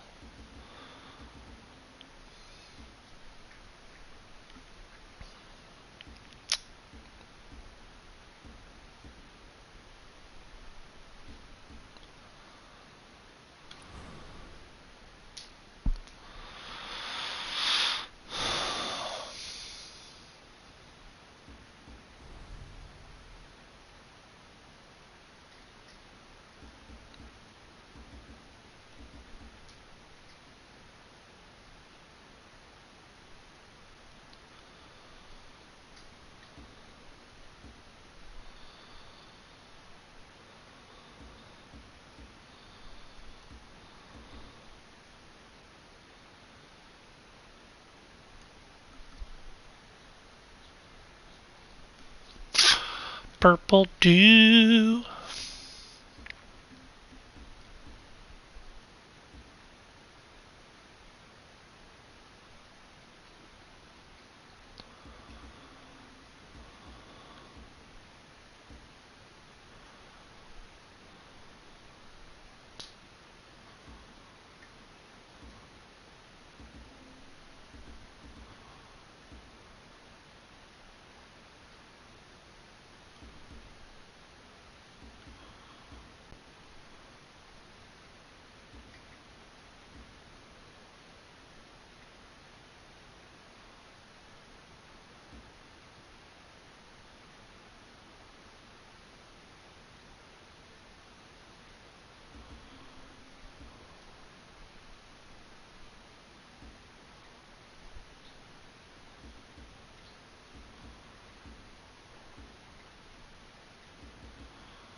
I guess I could try eating a food.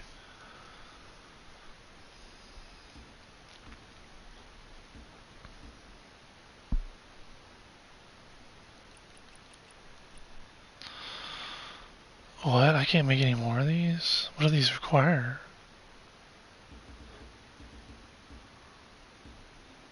Is that Buddha's ears? Oh wow.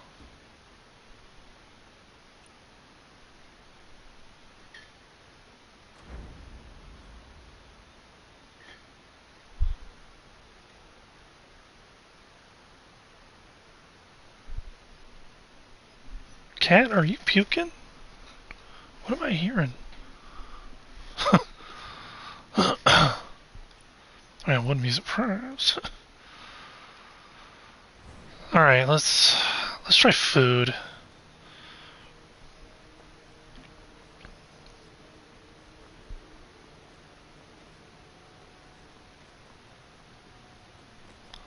And one more go.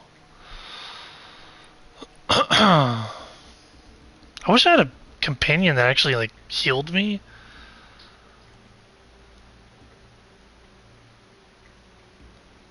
Yu Dao would be nice too, but I don't have him unlocked yet.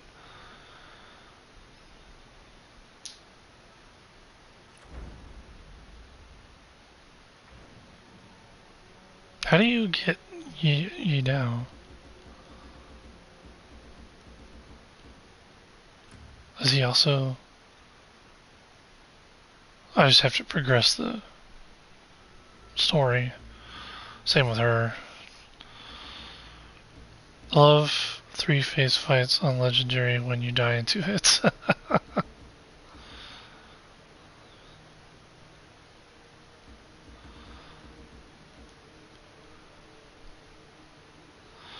Really?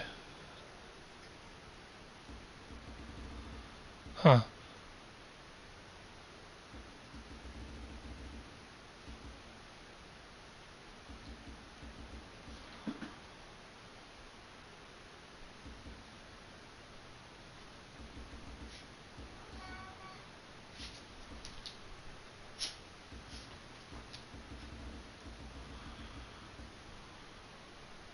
Yuanjin.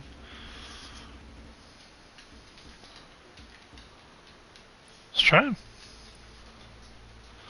I hardly ever use him.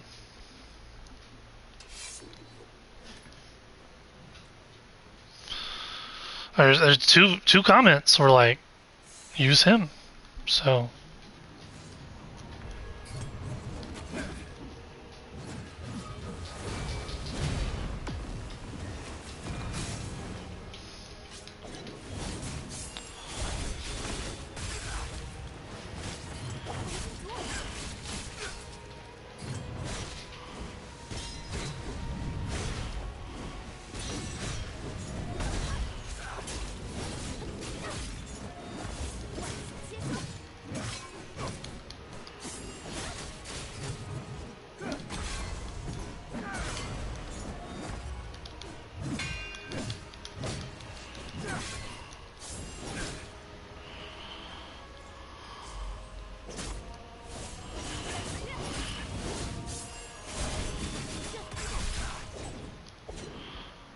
oh, that didn't work.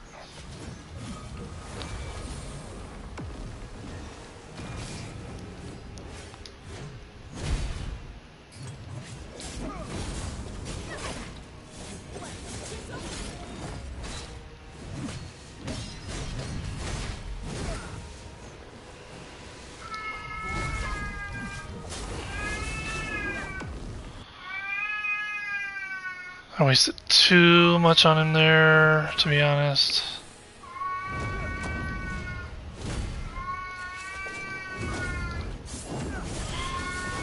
I don't know how he hit me when I was behind him.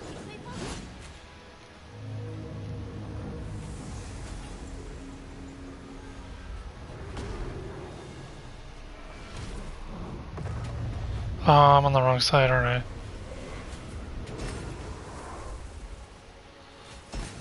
Yeah, I screwed up.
Ah, that sucks.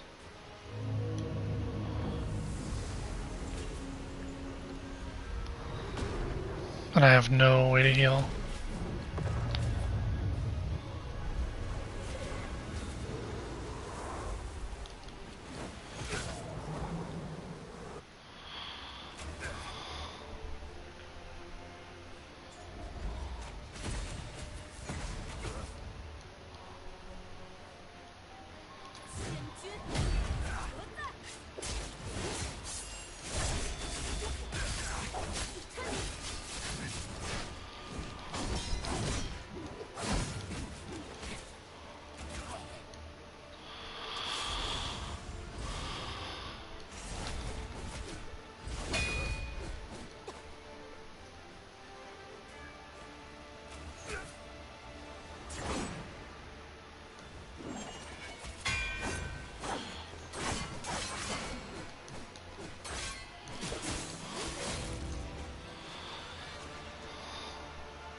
This is not good. I've got no HP.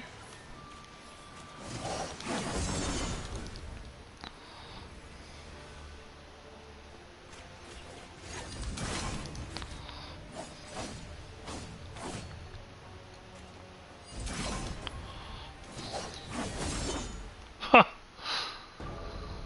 I actually did really good with him, though, to be honest.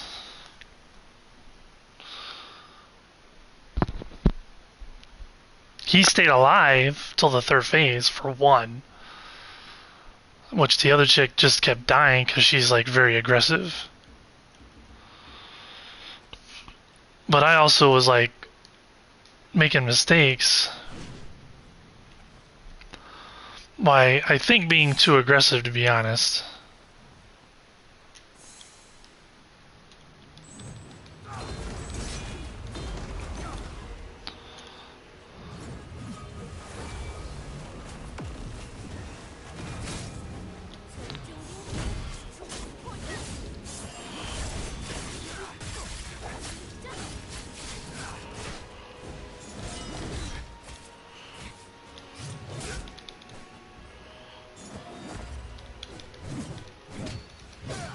Not sure how he hit me there.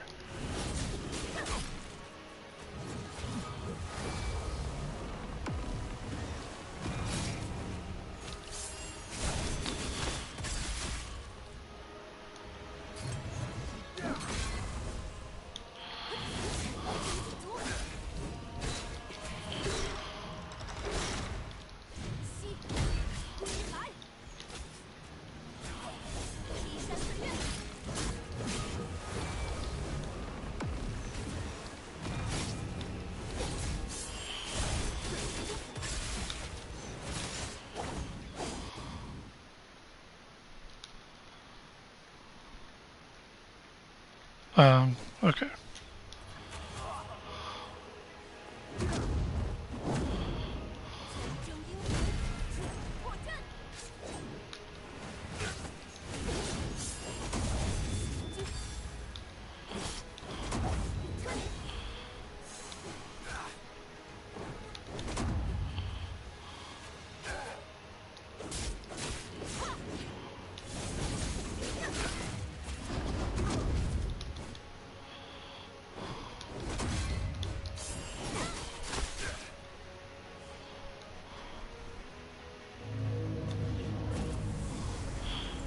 This might be my dude's downfall over there.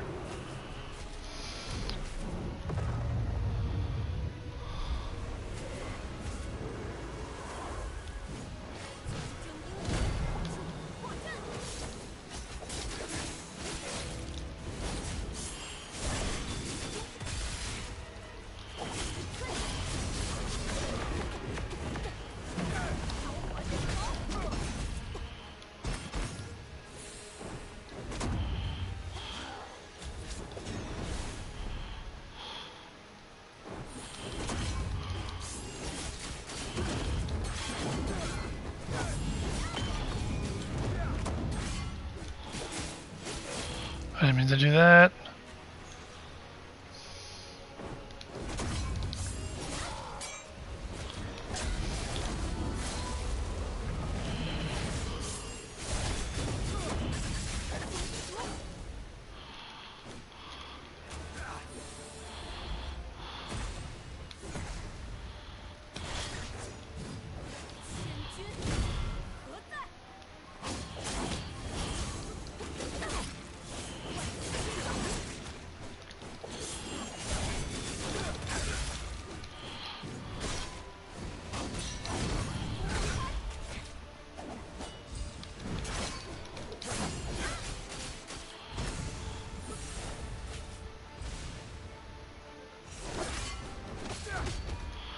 That's bullcrap right there, because I was deflecting.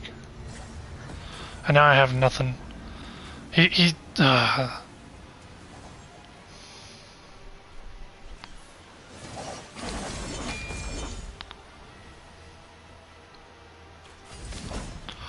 What? I deflected!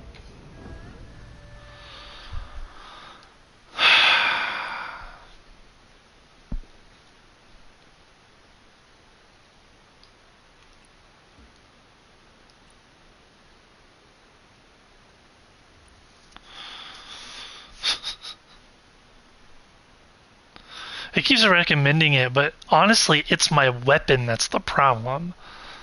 Like, I just am not doing enough damage because, one, both of my weapons are 60 and 65. So they're 20 levels below what they should be. 15 and 20. And that's just in the martial arts side. On the gear side, even though they're both 81, I don't have them tuned at all. So, and I should tune them, but I ran out of stuff. I tuned my armor for survivability, and I shouldn't have. So, there you go.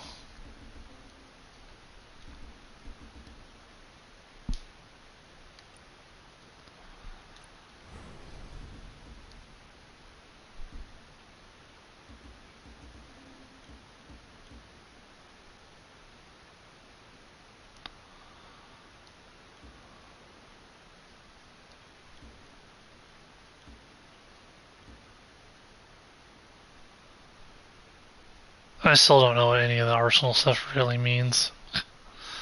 And I mean, do you even need to have stuff in your arsenal at these other levels? Does it actually help you? But anyway. Switch path. General. Oh, I didn't even know you could do this.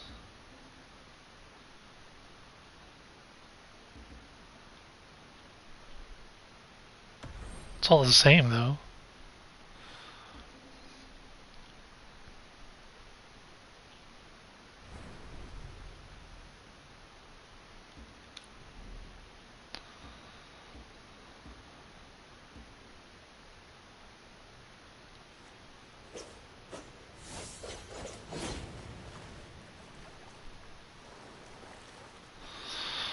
I guess I could see if a person could help me out. Put me in coach.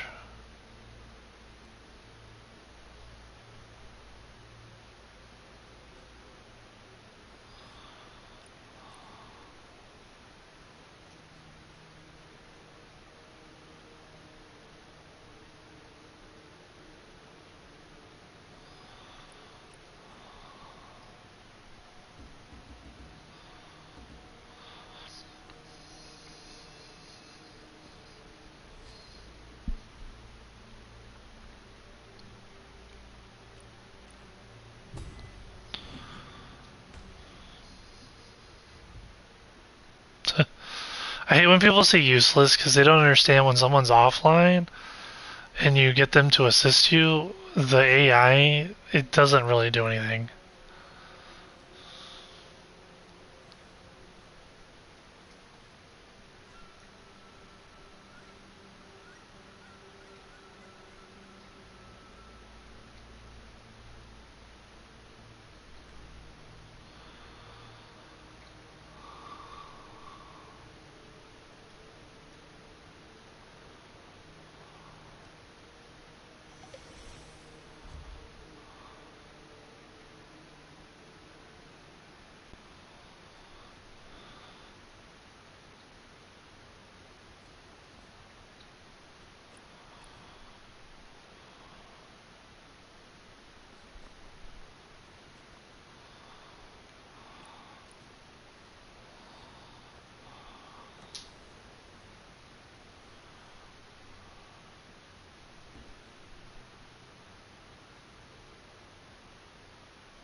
That'll probably be so easy.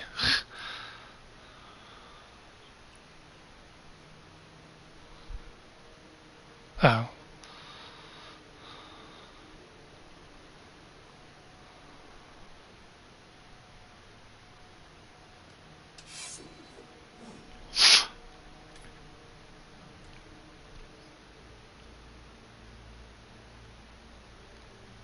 I only have 4 heals left. Oh, that sucks. Or 3, I mean. 4 is what I should have.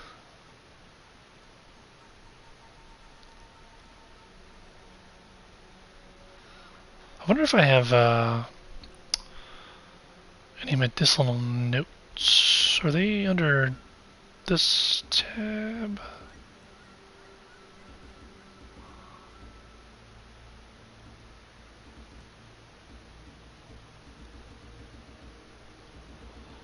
I only have 118. It's not enough. I think I need 300 to progress from where I'm at on my profession.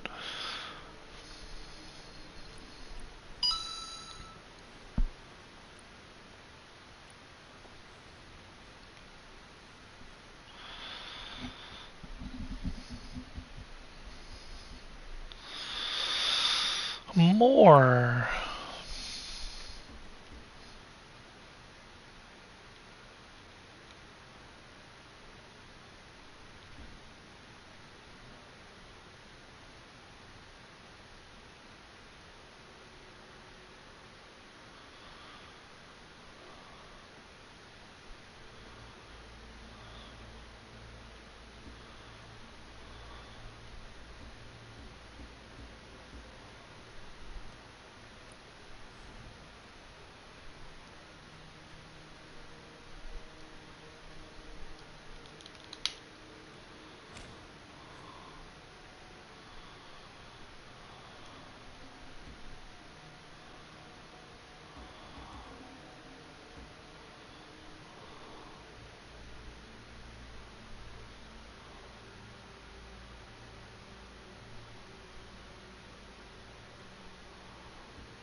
She's still in the mausoleum. What the heck?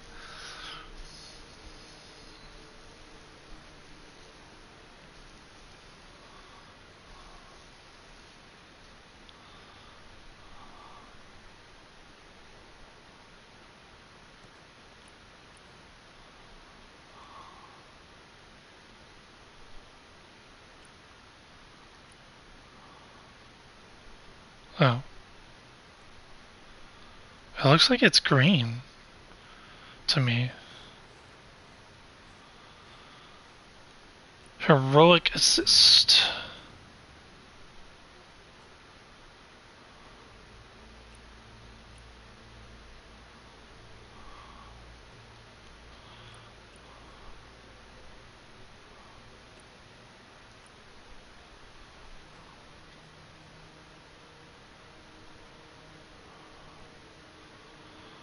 Like or I won't join you.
Oh my gosh, the lag.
swimming now?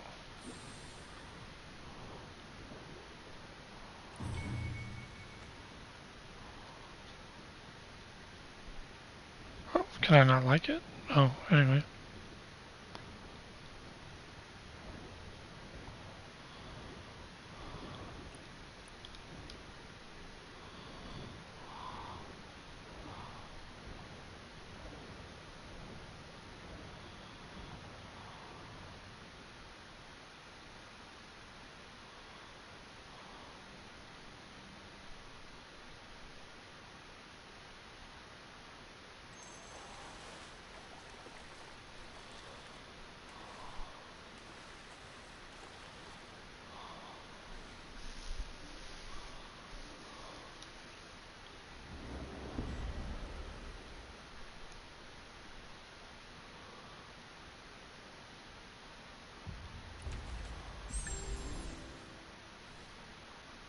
Yaksha Rush? What is that? Recommended for Arena?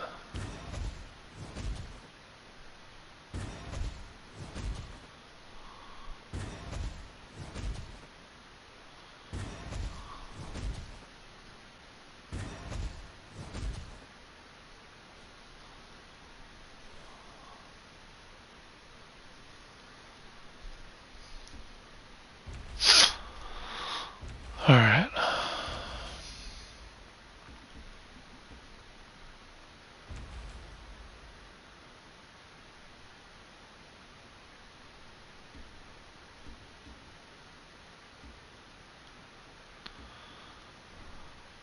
Oh, I thought that was...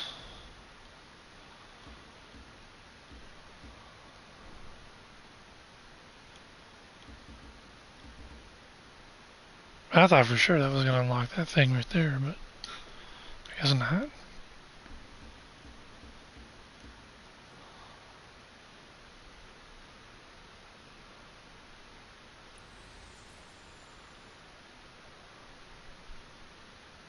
I don't know what I just did.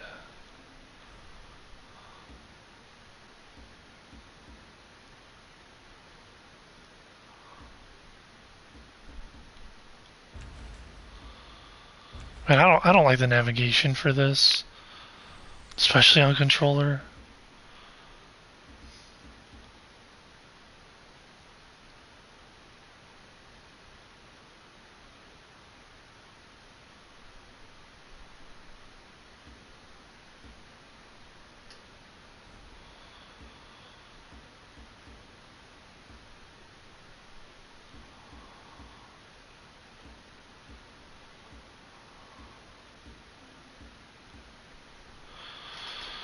So all Dark Surge nodes unlocked, all Bright Tide nodes unlocked.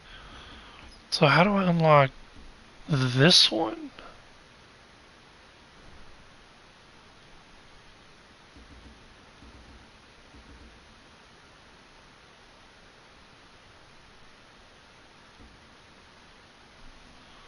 I have to look this crap up.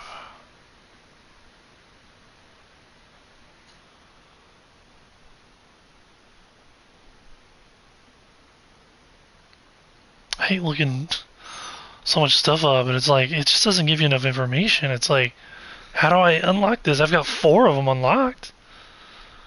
Unlock progress 01, unknown fragment. Like, what? It's probably tied to the main storyline, to be honest.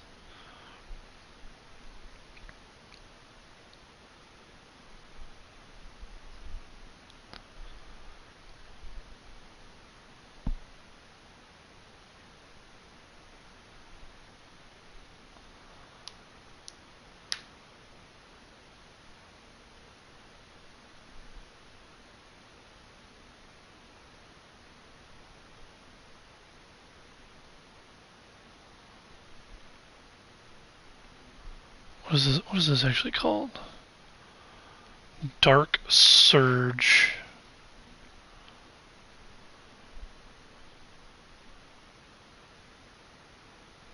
Fragments?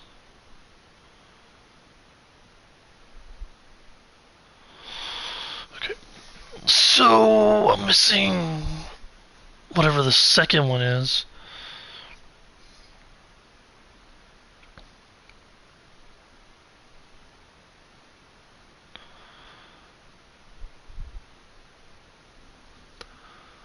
Legend of Halo Peak has 4 Dark Surge fragments.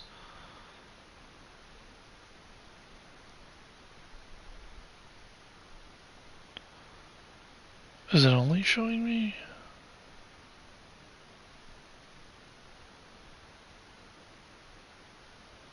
Moonvale Mountain is the one I'm missing, which that makes sense because there's other stuff associated, which I thought. So it's honestly why I thought when I beat that guy, it was going to unlock the other one because he's a part of Moonvale Mountain. So Theft at Heaven's Pier, that's the one I'm missing. The Shattered Bell, Great Hero. Yeah, I'm missing this Theft Heaven's Pier.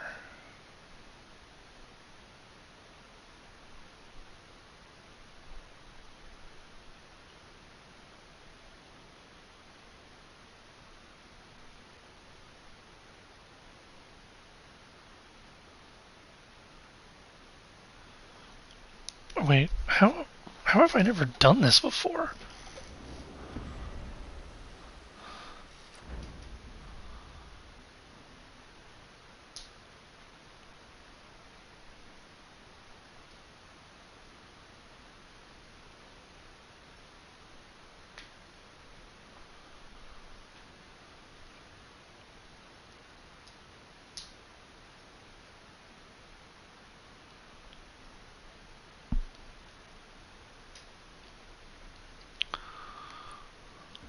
Oh my gosh, he gives me these legs. I need those.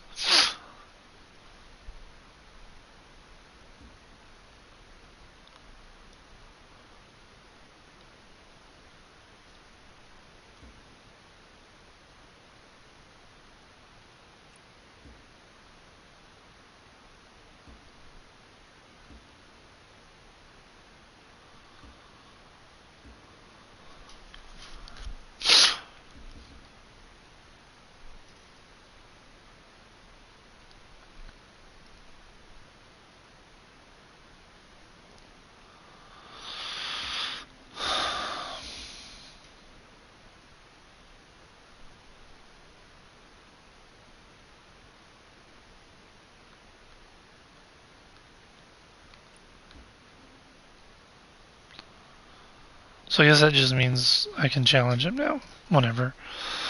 Anyway. I'm at Floral Expanse Beyond. I need to go to Heaven's Pier. And I need to talk to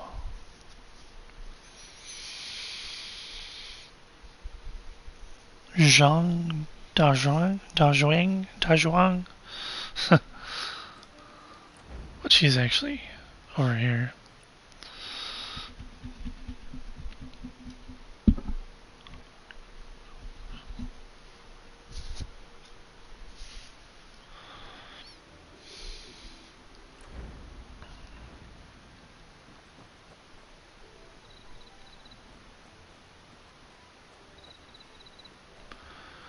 Dang Zhang, that's what his name is. Dang Zhang.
What does this mean?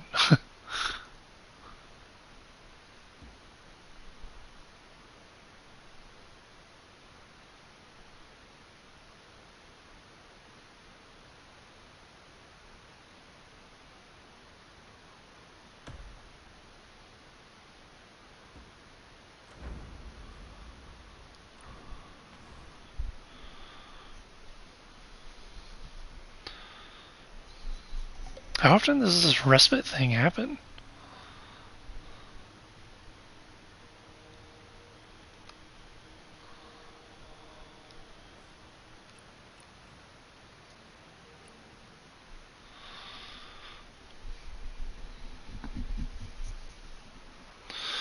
Guess I could do this a couple times.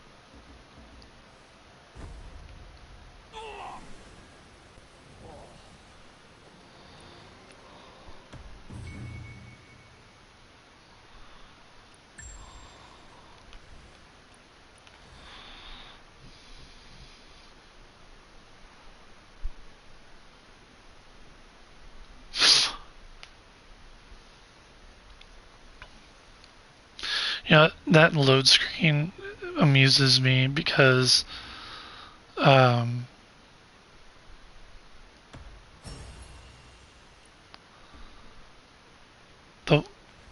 I mean, there's a few outfits, I guess, where they actually show the woman's leg, but only when you like move. So mostly it's modest, which is fine. I'm okay with that.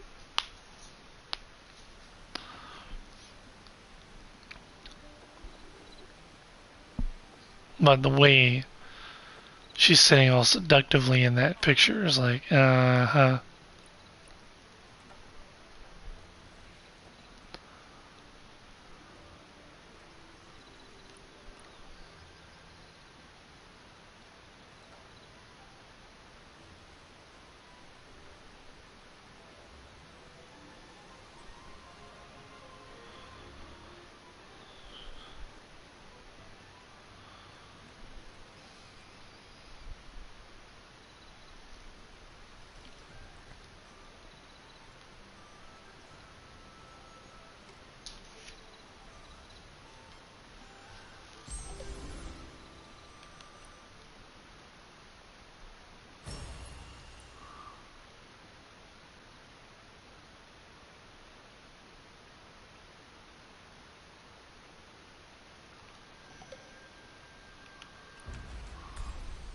That's all I needed?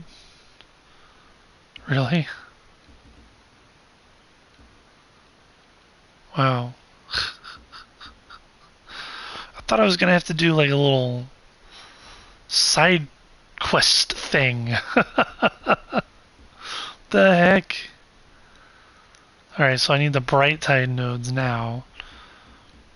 And I don't know. I definitely don't know how to unlock those. I don't even know how to click up there. Like, you know?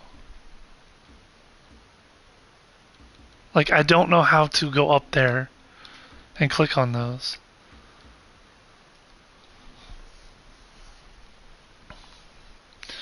So I'm gonna look this up because I can't believe that's all that was. Let's just talk to that dude. Probably one of the few NPCs I hadn't talked to either. It's always like that, isn't it? Alright, these are called Bright Tide.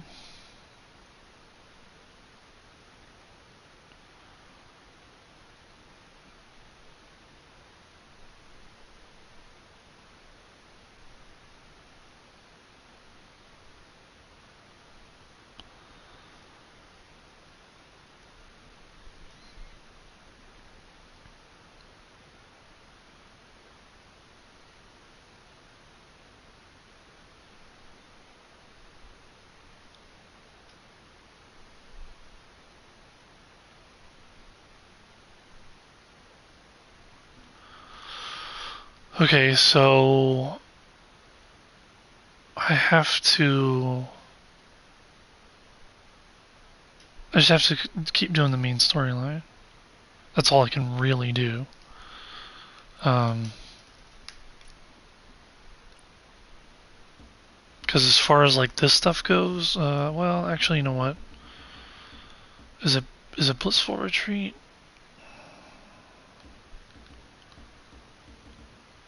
Okay, Blissful Retreat. I think this stuff is all tied behind the main story quest. But Heaven's Pier, on the other hand, I'm gonna look these up because I might actually be able to do these without having to progress the main storyline. So that's what we're gonna focus on right now. Just trying to finish these up. I'll look it up to see uh,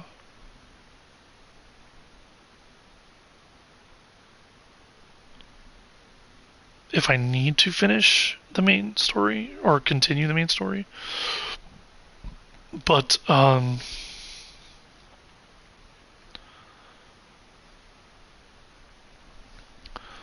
if it turns out I don't, I might try to just run around and do it on my own again. Because for the most part, I've been doing it on my own. But.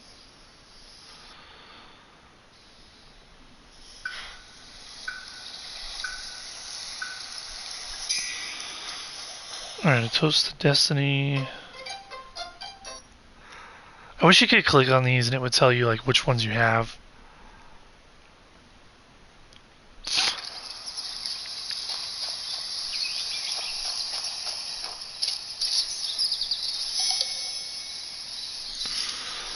Okay, Lone Drinker, I did that. He died.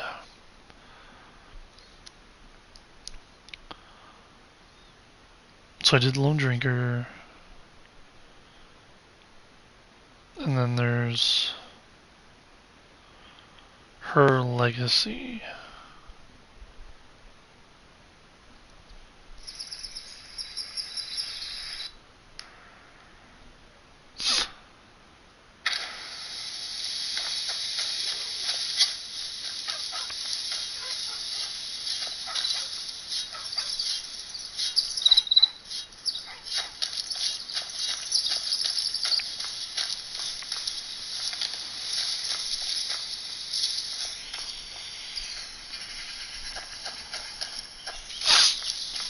Oh, this is the one where you have to go over to this chick. And she's laying over here by the wine. But I think... What? Oh. I think I've done this one, because I got 2 encounters done. Yeah, she's not there. So I think this is one of the ones I have done.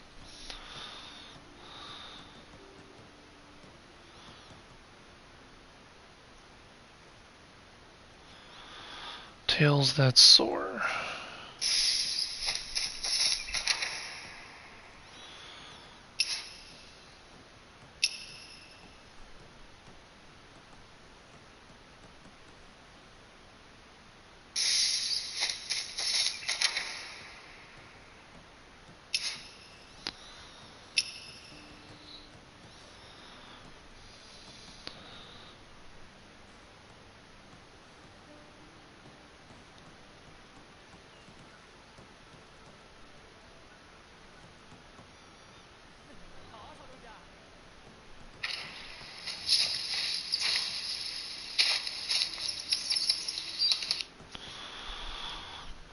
Tales that soar.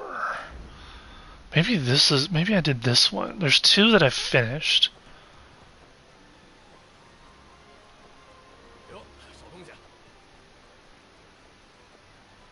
Which is why I wish there was a way. There may be a way. Maybe it's under the journal or something. Well, that doesn't help me because it's just taking me. Maybe character research.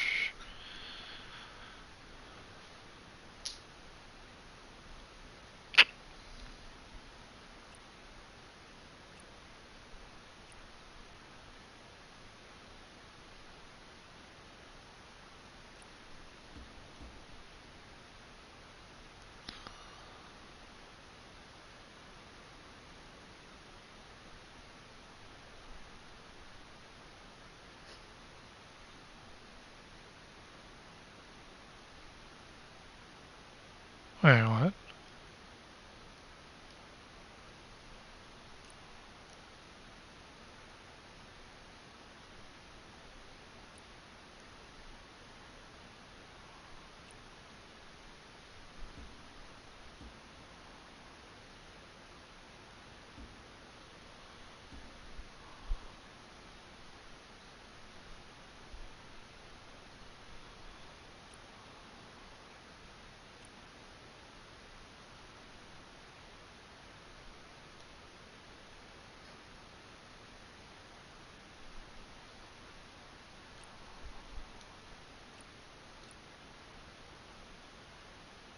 Huh, I have no idea what this is.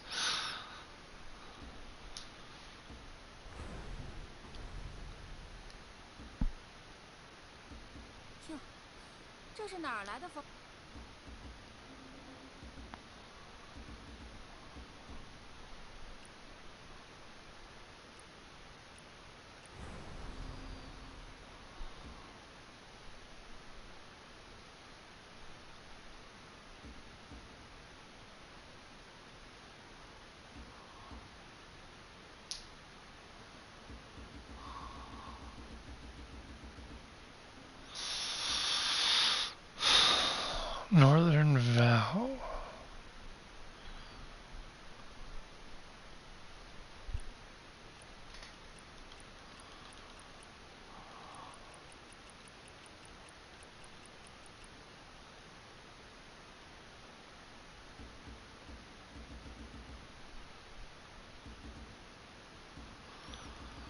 How am I 100%? Oh, well, I'm not 100% everything. Well, of heaven. I don't even know what this means.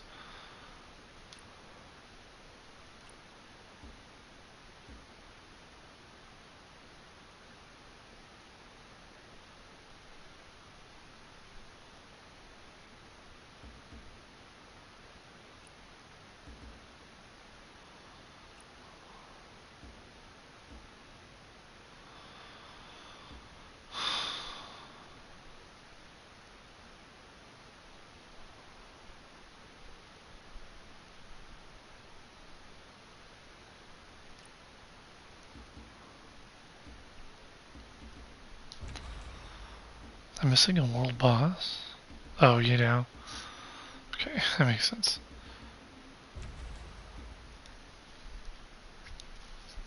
Which, I mean, there's probably some in Kaifeng too, but this is Qinghai, so. Alright,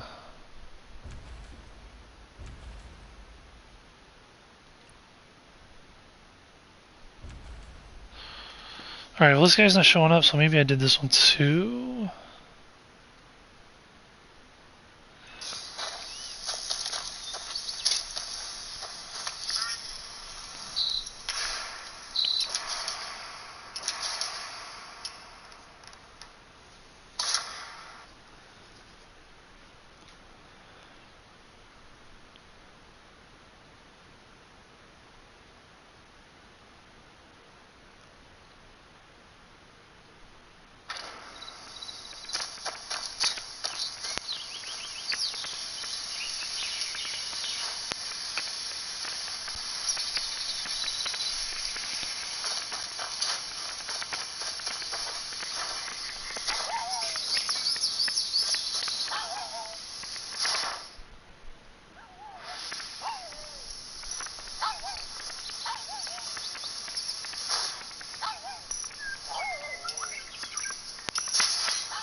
Huh, okay. Let me try that.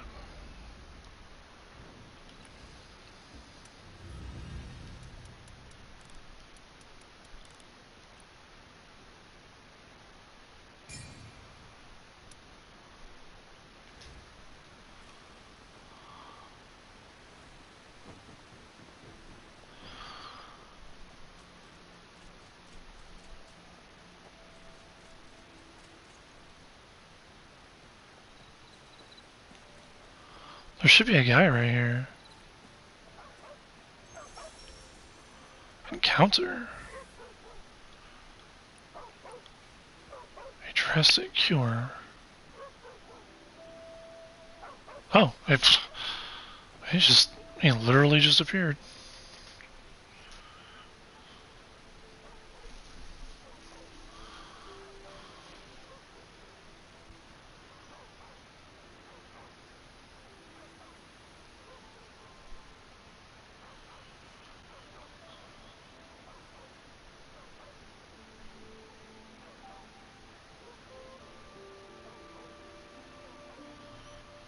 It's a cat.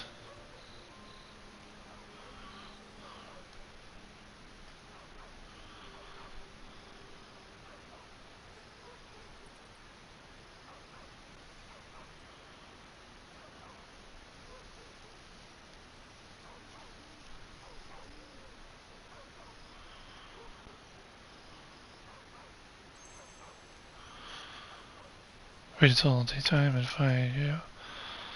Alright. I'm actually gonna get something here real quick. So I'll just kinda let this run, but that's interesting that just popped up. Oh gosh. Back. Getting old, man. Got this new couch coming though. Got this new couch, that's gonna help. It's really the chair.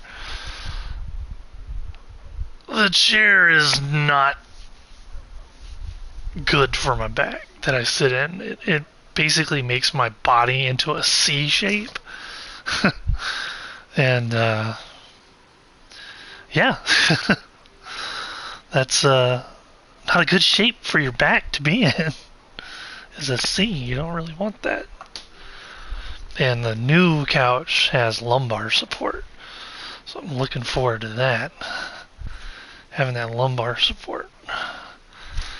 My wife and I were sitting in it in the place, and man, it was nice. Oh look, my cat didn't cover up his poop again.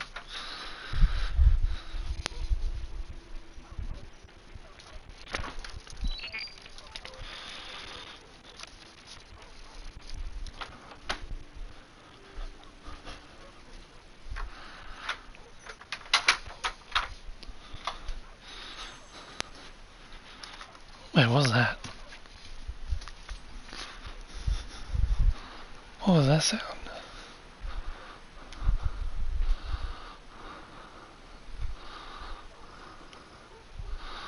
Oh. Discuss the medicine. Well, is she gonna have to wait a minute? Because I gotta put some food in the microwave. I might have some spaghetti.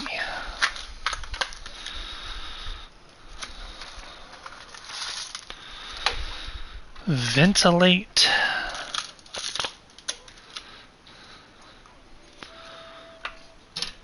And then cook for 6.5 minutes. I'm going lazy today. Just having some microwave spaghetti.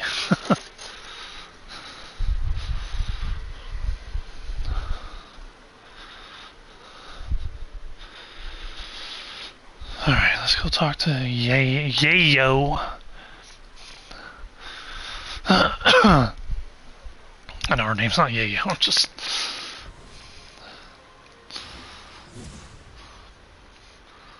reminds me of cocaine every time I see her name.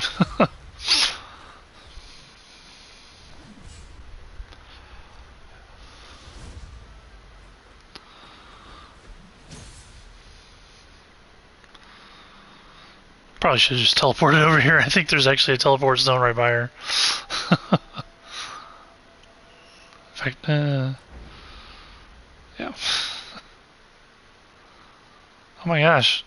The stone, please.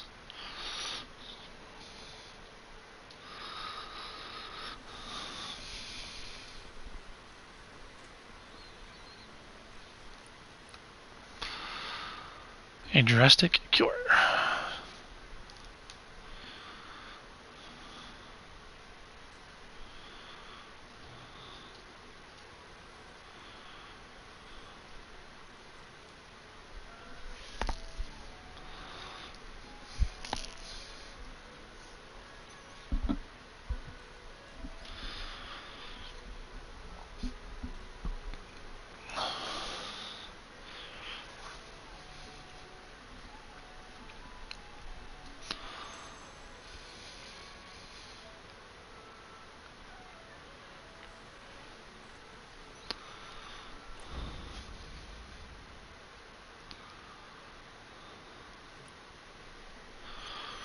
Snowy River.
What?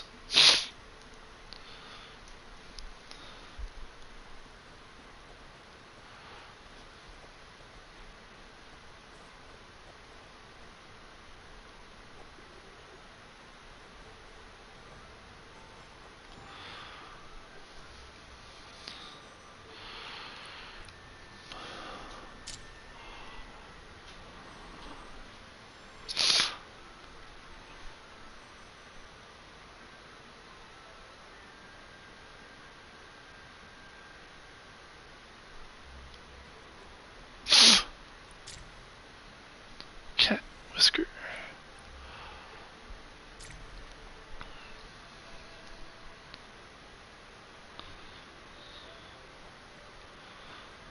It's a cat.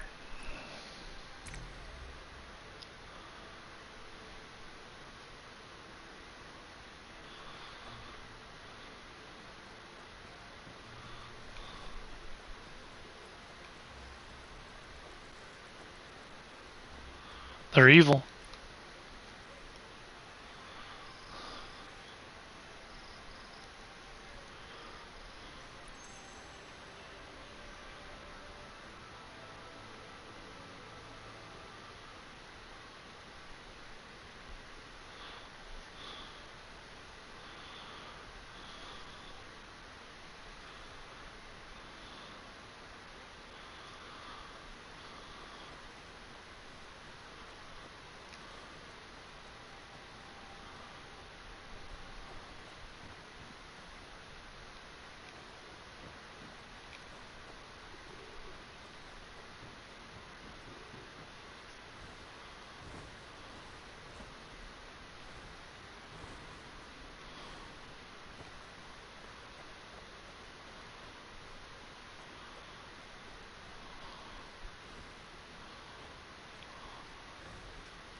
Meow. Meow.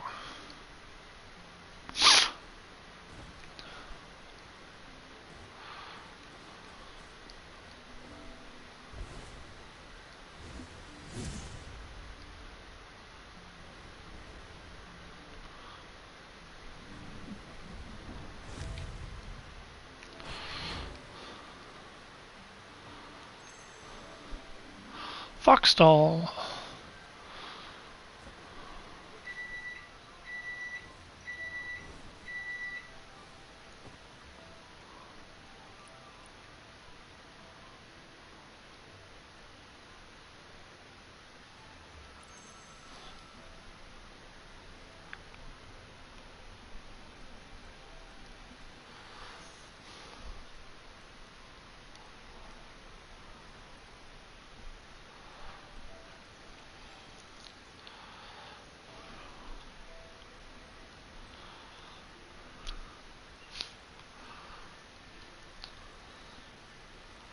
Meow. I mean, yeah, cats are creepy. Vile, disgusting creatures.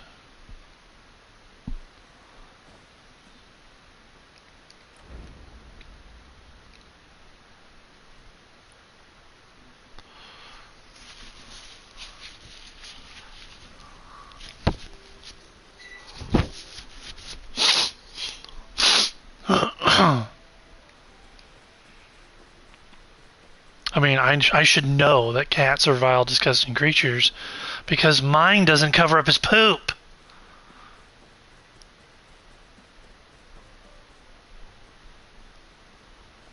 It's vile and disgusting. Sorry.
That would be really creepy if it was like human feet under that little thing.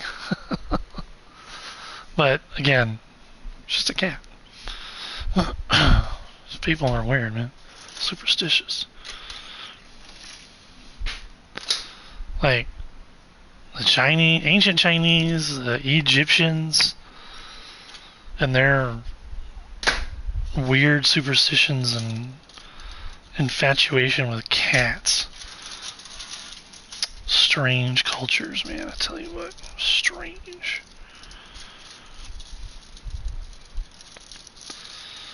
Like I said, cats are vile, disgusting creatures. I don't know why anyone would have a cat. Isn't that right? Cat. Why would anyone have one of those?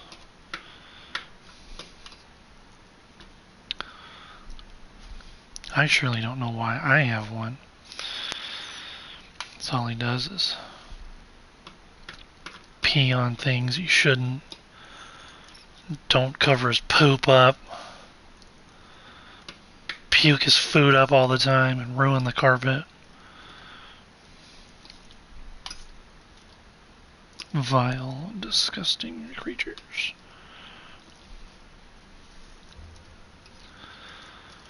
Try and jump in your lap and dig their claws into your toes.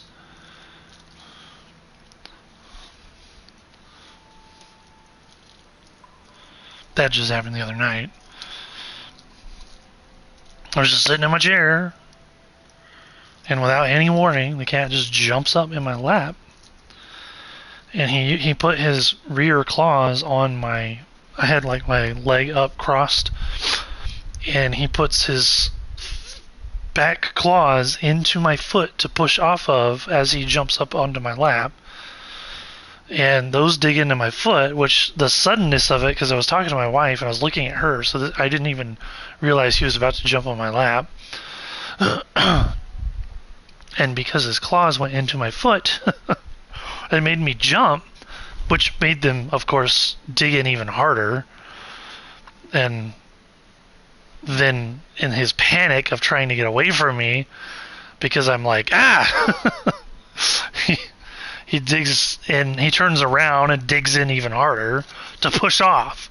So he did a real number on my feet, my toes, my ankle. He really jacked up my stuff. And I'm not actually allergic to cats per se, which is a good thing because I have a cat.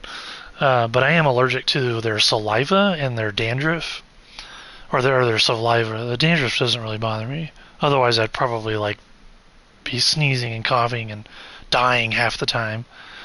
But the saliva has a problem. So like if he licks my arm, and it's only certain places where your skin's more sensitive, I'll break out and itch really bad. But it also has to do with the claws. So like if he claws me,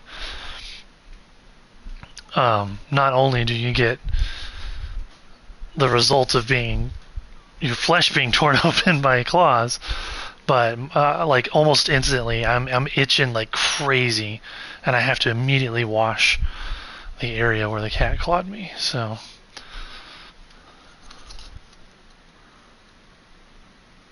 alright, I'm gonna eat my lunch, and I'll jump back on the mic when I'm done.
those that have the red letters. Jesus is the rock.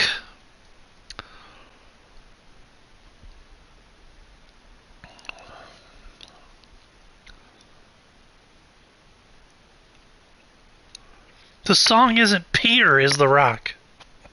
The song isn't Peter's confession is the rock. The song is Jesus is the rock of my salvation. That which the church is built upon. Jesus Christ.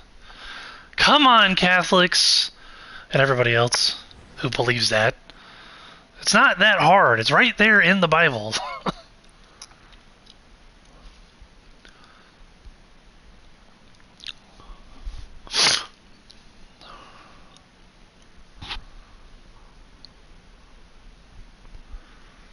That's what I should have said to the AI the other day. When that guy was talking about the stone and shaping the stone, it's like, Jesus is the rock. I should have said that to him. That would have really thrown him. Leave the wine cellar. Alright. I only read like half of what that guy was saying. Because I was thinking about something far more important. Jesus.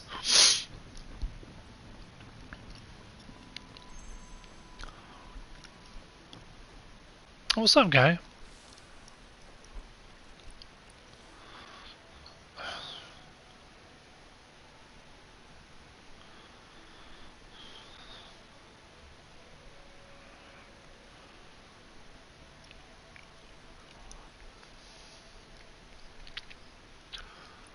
Okay, some of these lines go so fast.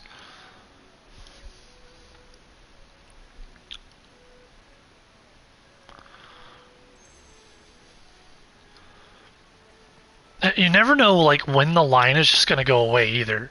Like, you'll be sitting there reading, and like halfway through, it'll just switch to the next line. But then sometimes, you know, you're able to read like the whole line before it goes away. Like, they really need to fix up. I don't know why I didn't just teleport. Probably because I like doing this.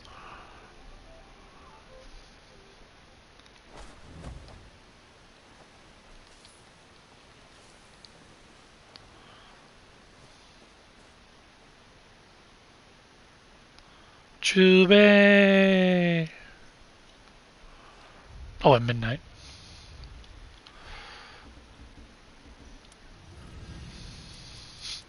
Didn't read that part.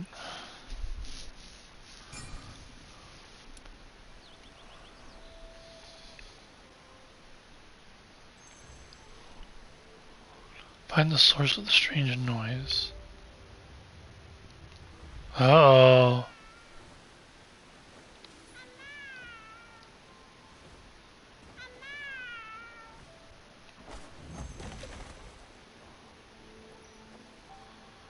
There's a kitty! Have I really never been in here? What the heck?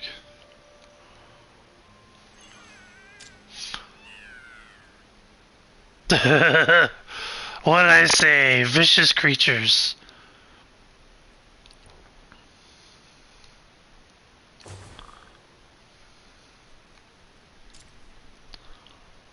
Catch orange. Oh, there's two of them?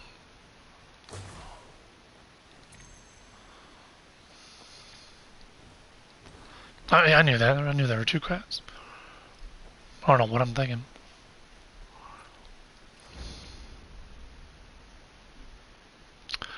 Jesus is the rock of my salvation.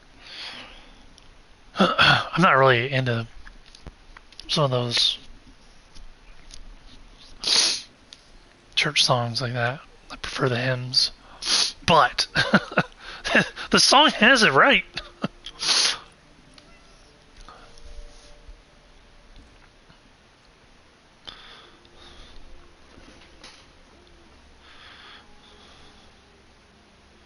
Why am I giving her the cats?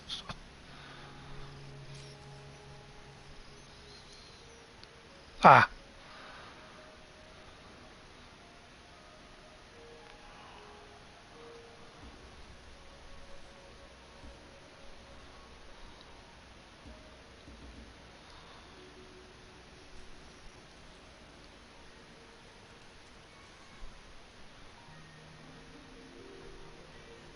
I'm not confused at all. Why?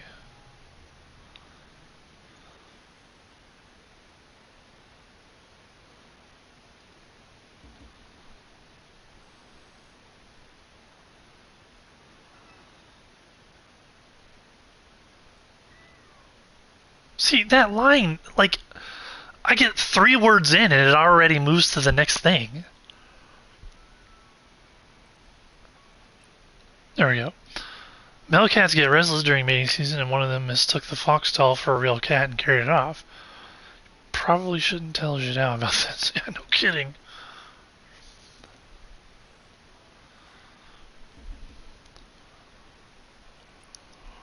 Cats get nasty when they're riled up, and Leanne wandered too close to their nest. You can't blame them for scratching. I mean, I could blame them.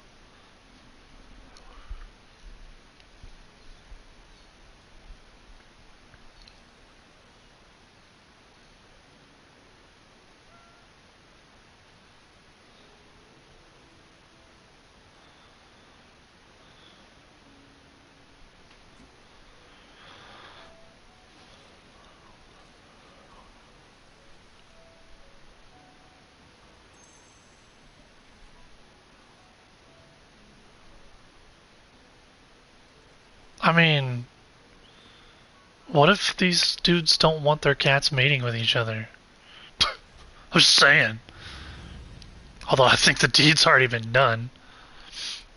At this point. How?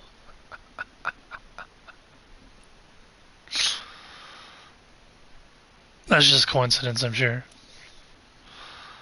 But a fun one. Meow.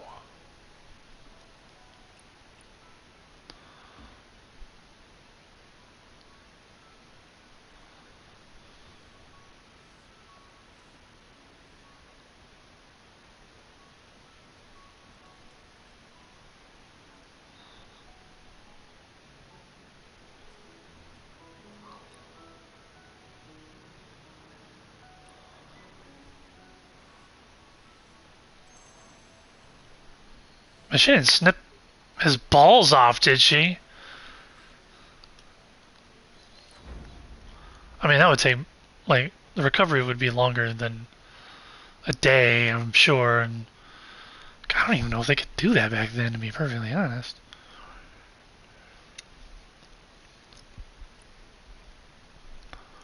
I think she just let them do what they needed to do. Let nature run its course, and then they'll be fine.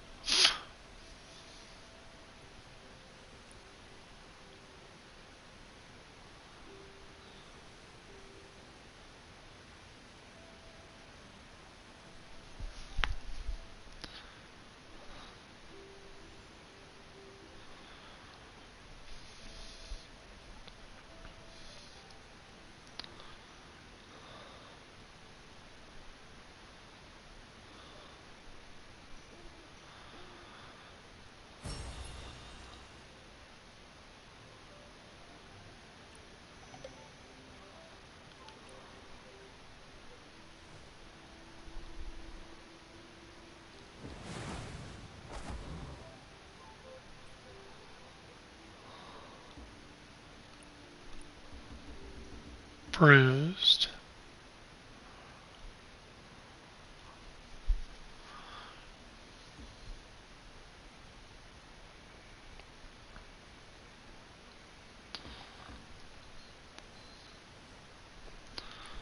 Speaking of bruised, I'm injured. Oh, I have a violation. Vandalism and destruction of others' property. When did that happen?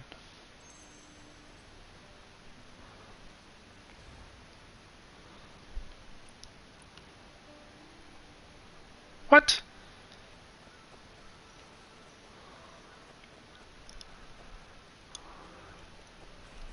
When did I vandalize something? Really, the whole? Are you kidding me?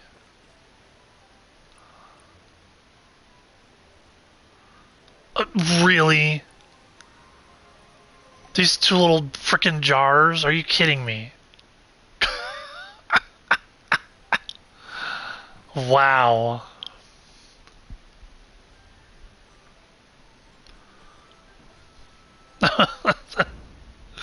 Well, whatever, man, whatever.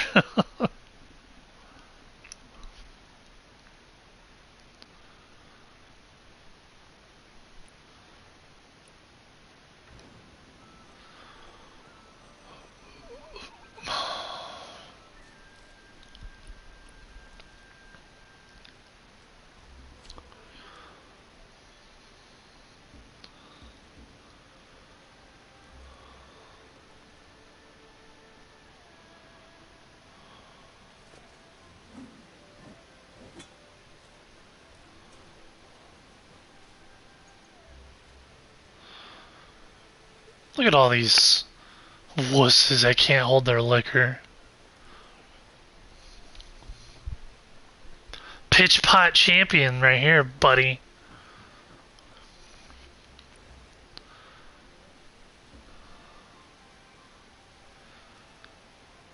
What was I doing?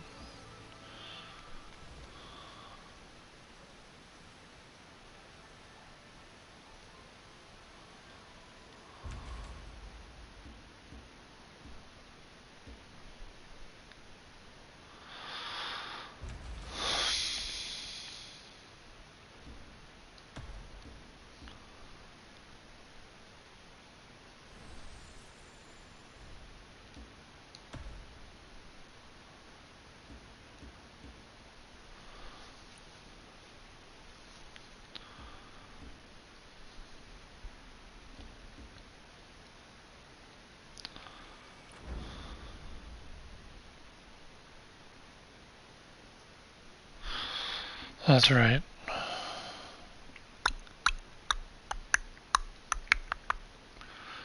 We gotta go over here to this.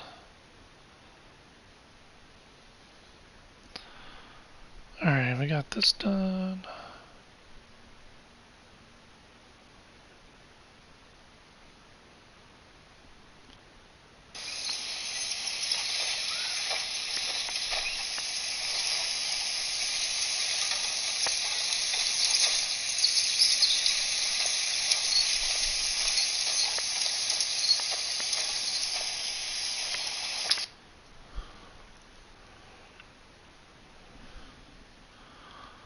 Huh.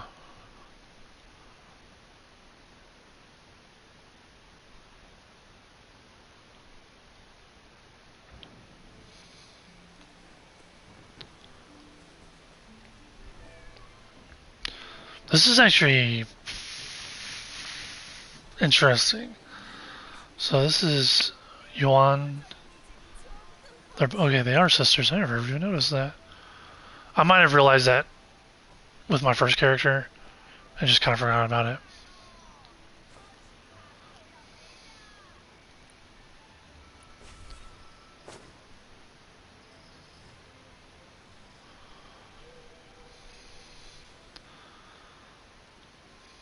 But I mean, unless you're someone who like just goes around and steals everything, who's gonna do this?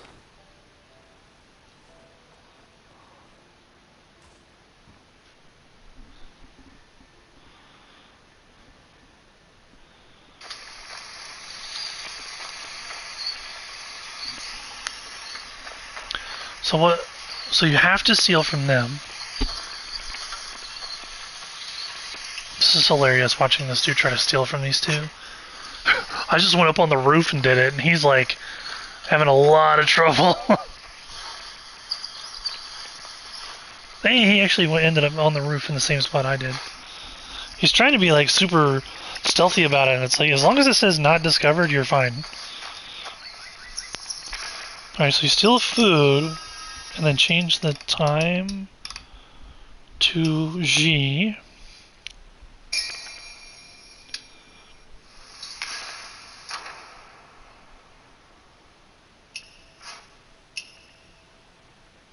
Wait, where did he teleport to?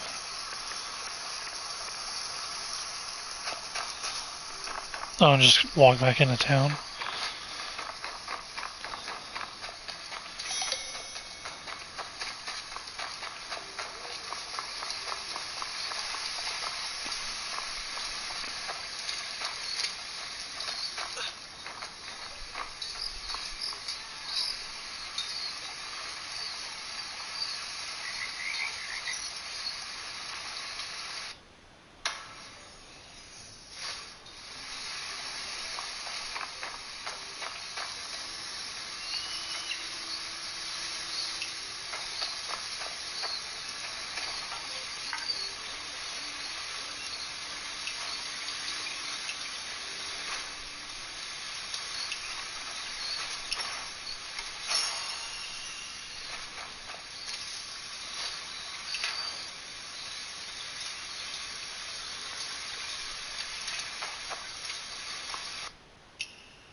Okay. So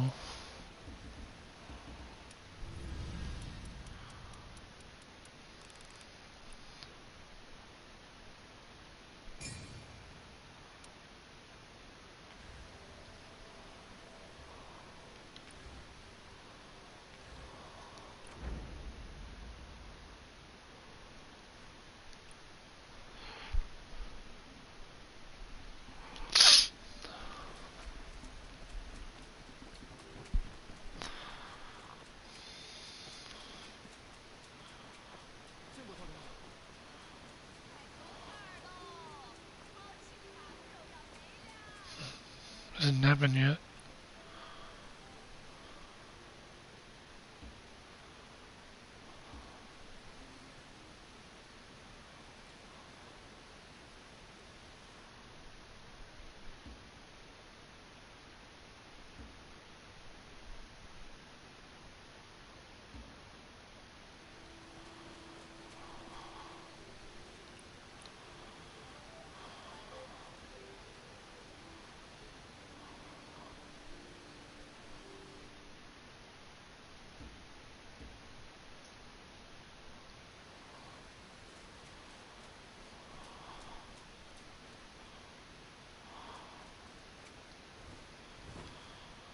There should be somebody on one of these roofs, but it'll say encounter, obviously. It's weird.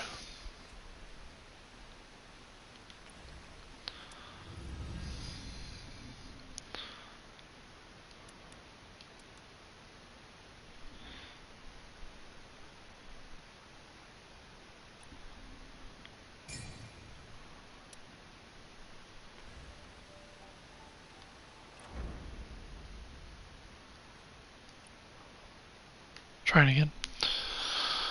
He said either midnight or between 5 and 7. And he did his to 5 to 7, and he came back over here and it immediately did it.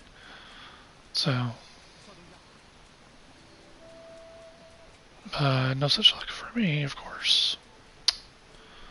Lame.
Oops. Trying to say beautiful and I'm getting ahead of myself.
There you go.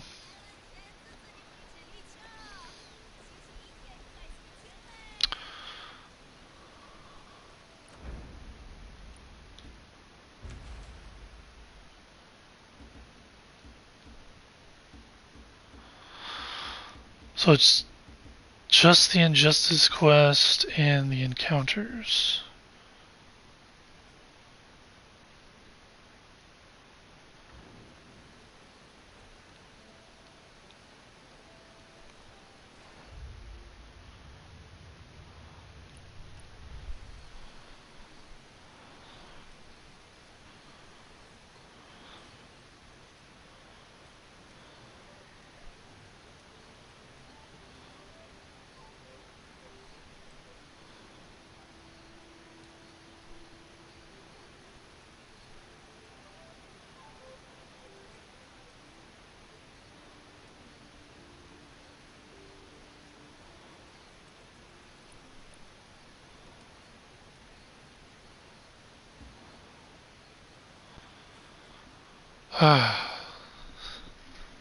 Thunder.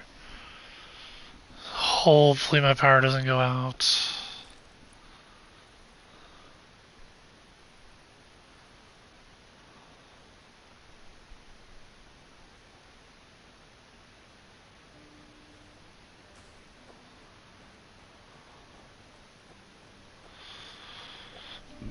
Okay. Well, this other one's not popping up, so... And that was the last one. Dang. I don't know what to do, man, because I'm missing 2?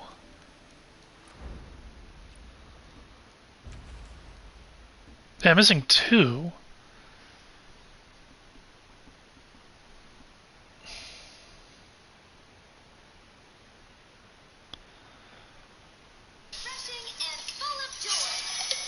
Which I think are Legacy is the other one I'm missing, I think.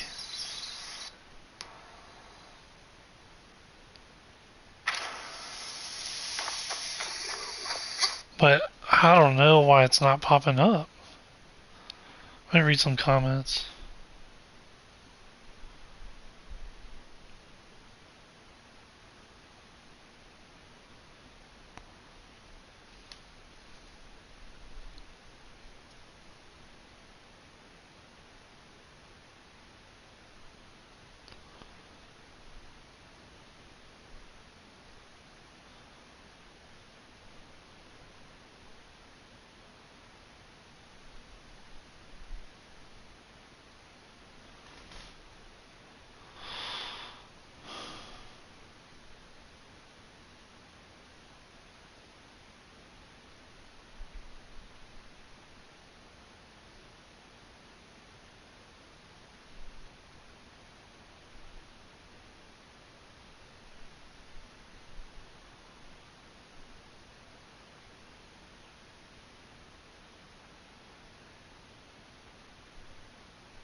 That's a good point. I'm gonna try that.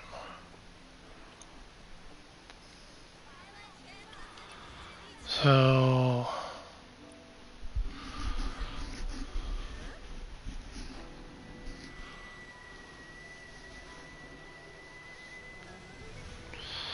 this might do it.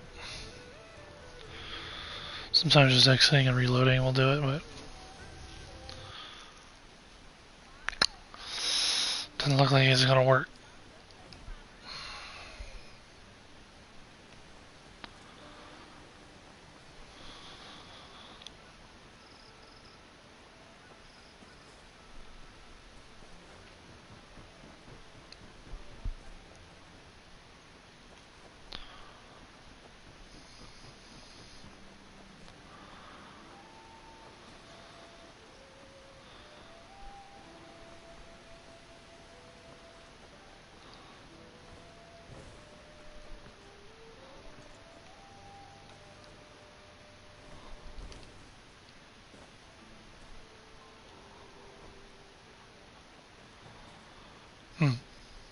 I don't know, man. I'm stumped.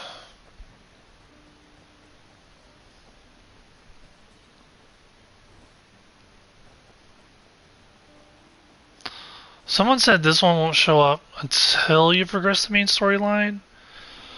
I wish I had confirmation on that. Sometimes people, when they make comments, they just leave out so much crucial information. So I think in their brain, they think, you know, they fill in the blanks, but they don't do it in their words.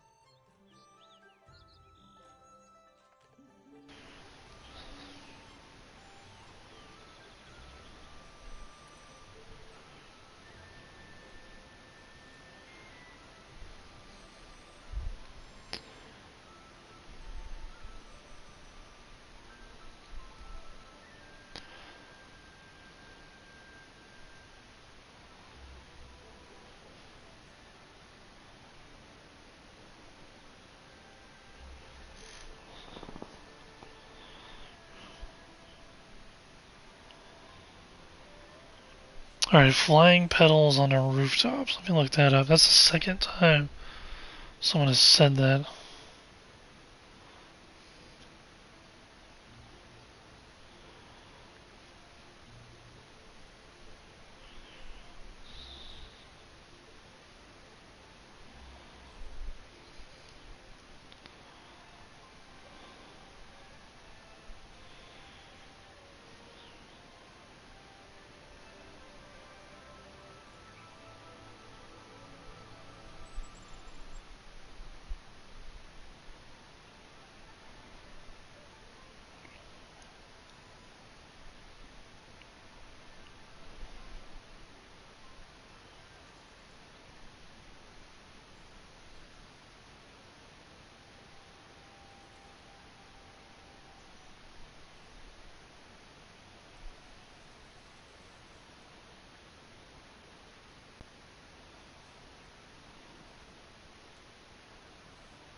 Wait a second. I think I've done this because there's nothing on the rooftops, and I'm pretty sure I did that.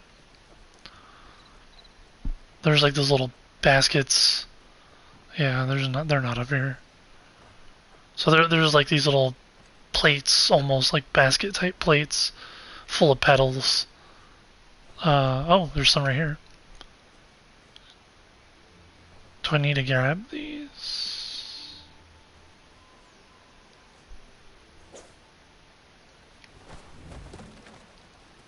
Oops.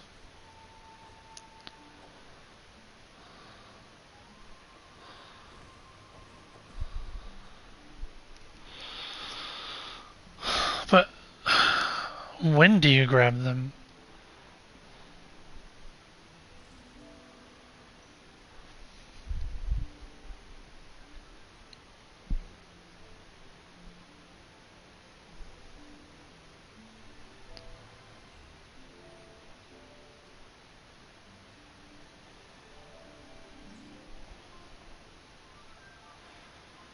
Anyway, Reddit.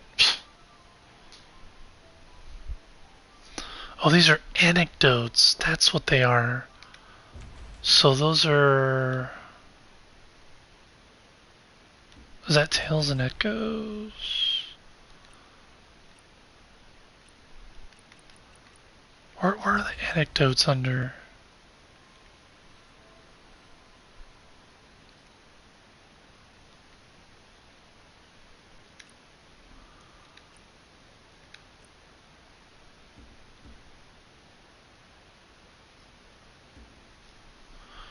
Oh, see, I've got these. Okay, good.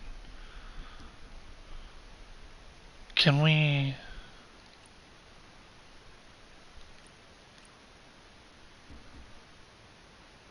Can we split these up into... This is alphabetical. Holy crap, this is helpful. Little Shadow of Moonveil. Her Legacy I'm missing? Okay.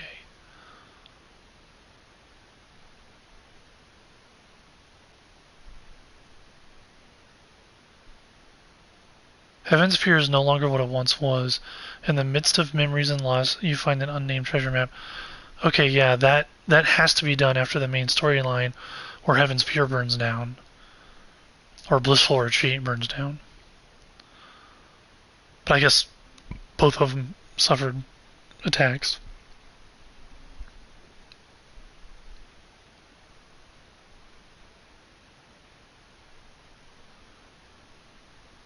Little Shadow of Moonveil. So that's the other one that I don't have. It's kind of funny that they're right next to each other alphabetically. And they're both like basically in the same spot in the map too. Can you... You can't get any more information out of them though. That sucks. Oh, there's a timer thing on this one. So I wonder if that means...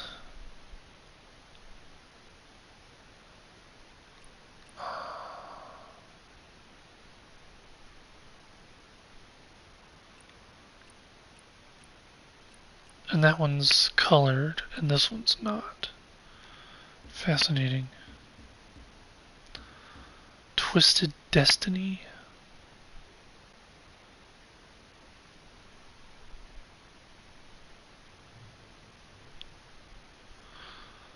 So that's also a main storyline. Dependent. Voices in the Air.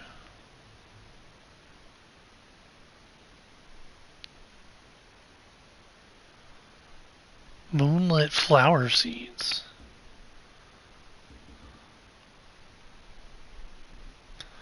Wow, no information?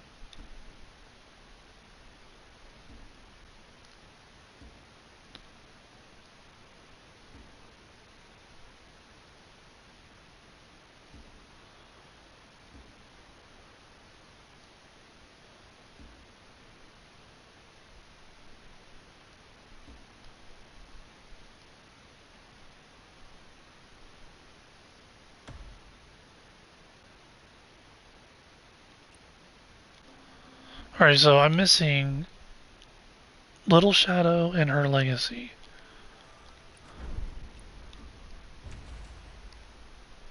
Yeah, okay, that's it. So I have to progress the main story from one, but not the other. But do I need to remove these plates? This is for one called...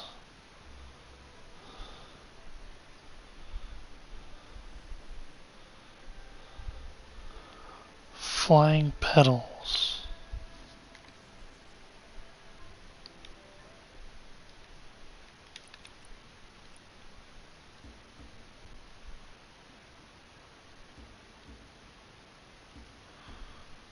These are not alphabetical.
are these?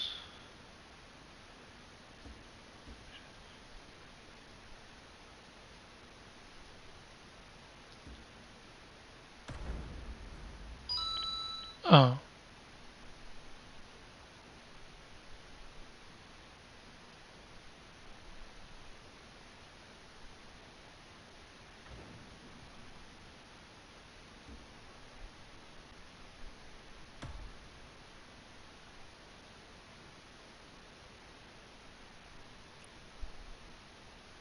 Huh.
I did, in fact.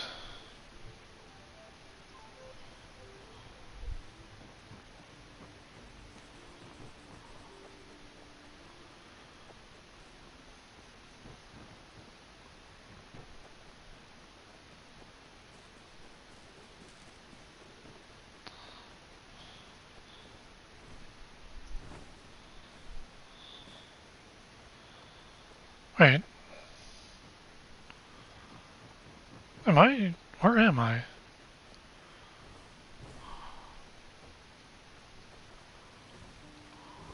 Oh. I'm on the other side. Okay.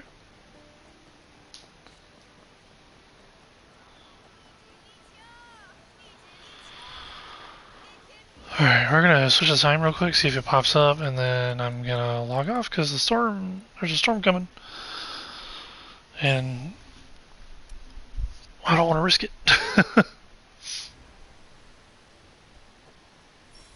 There it is. We had to wait 2 days.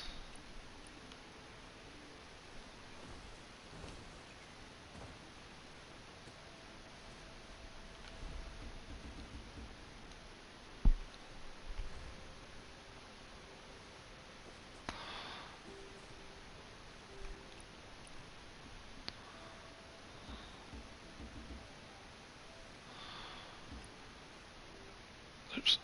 Alright, I'm gonna go ahead and exit the game. Hopefully she'll still be there, and I'll carry on later.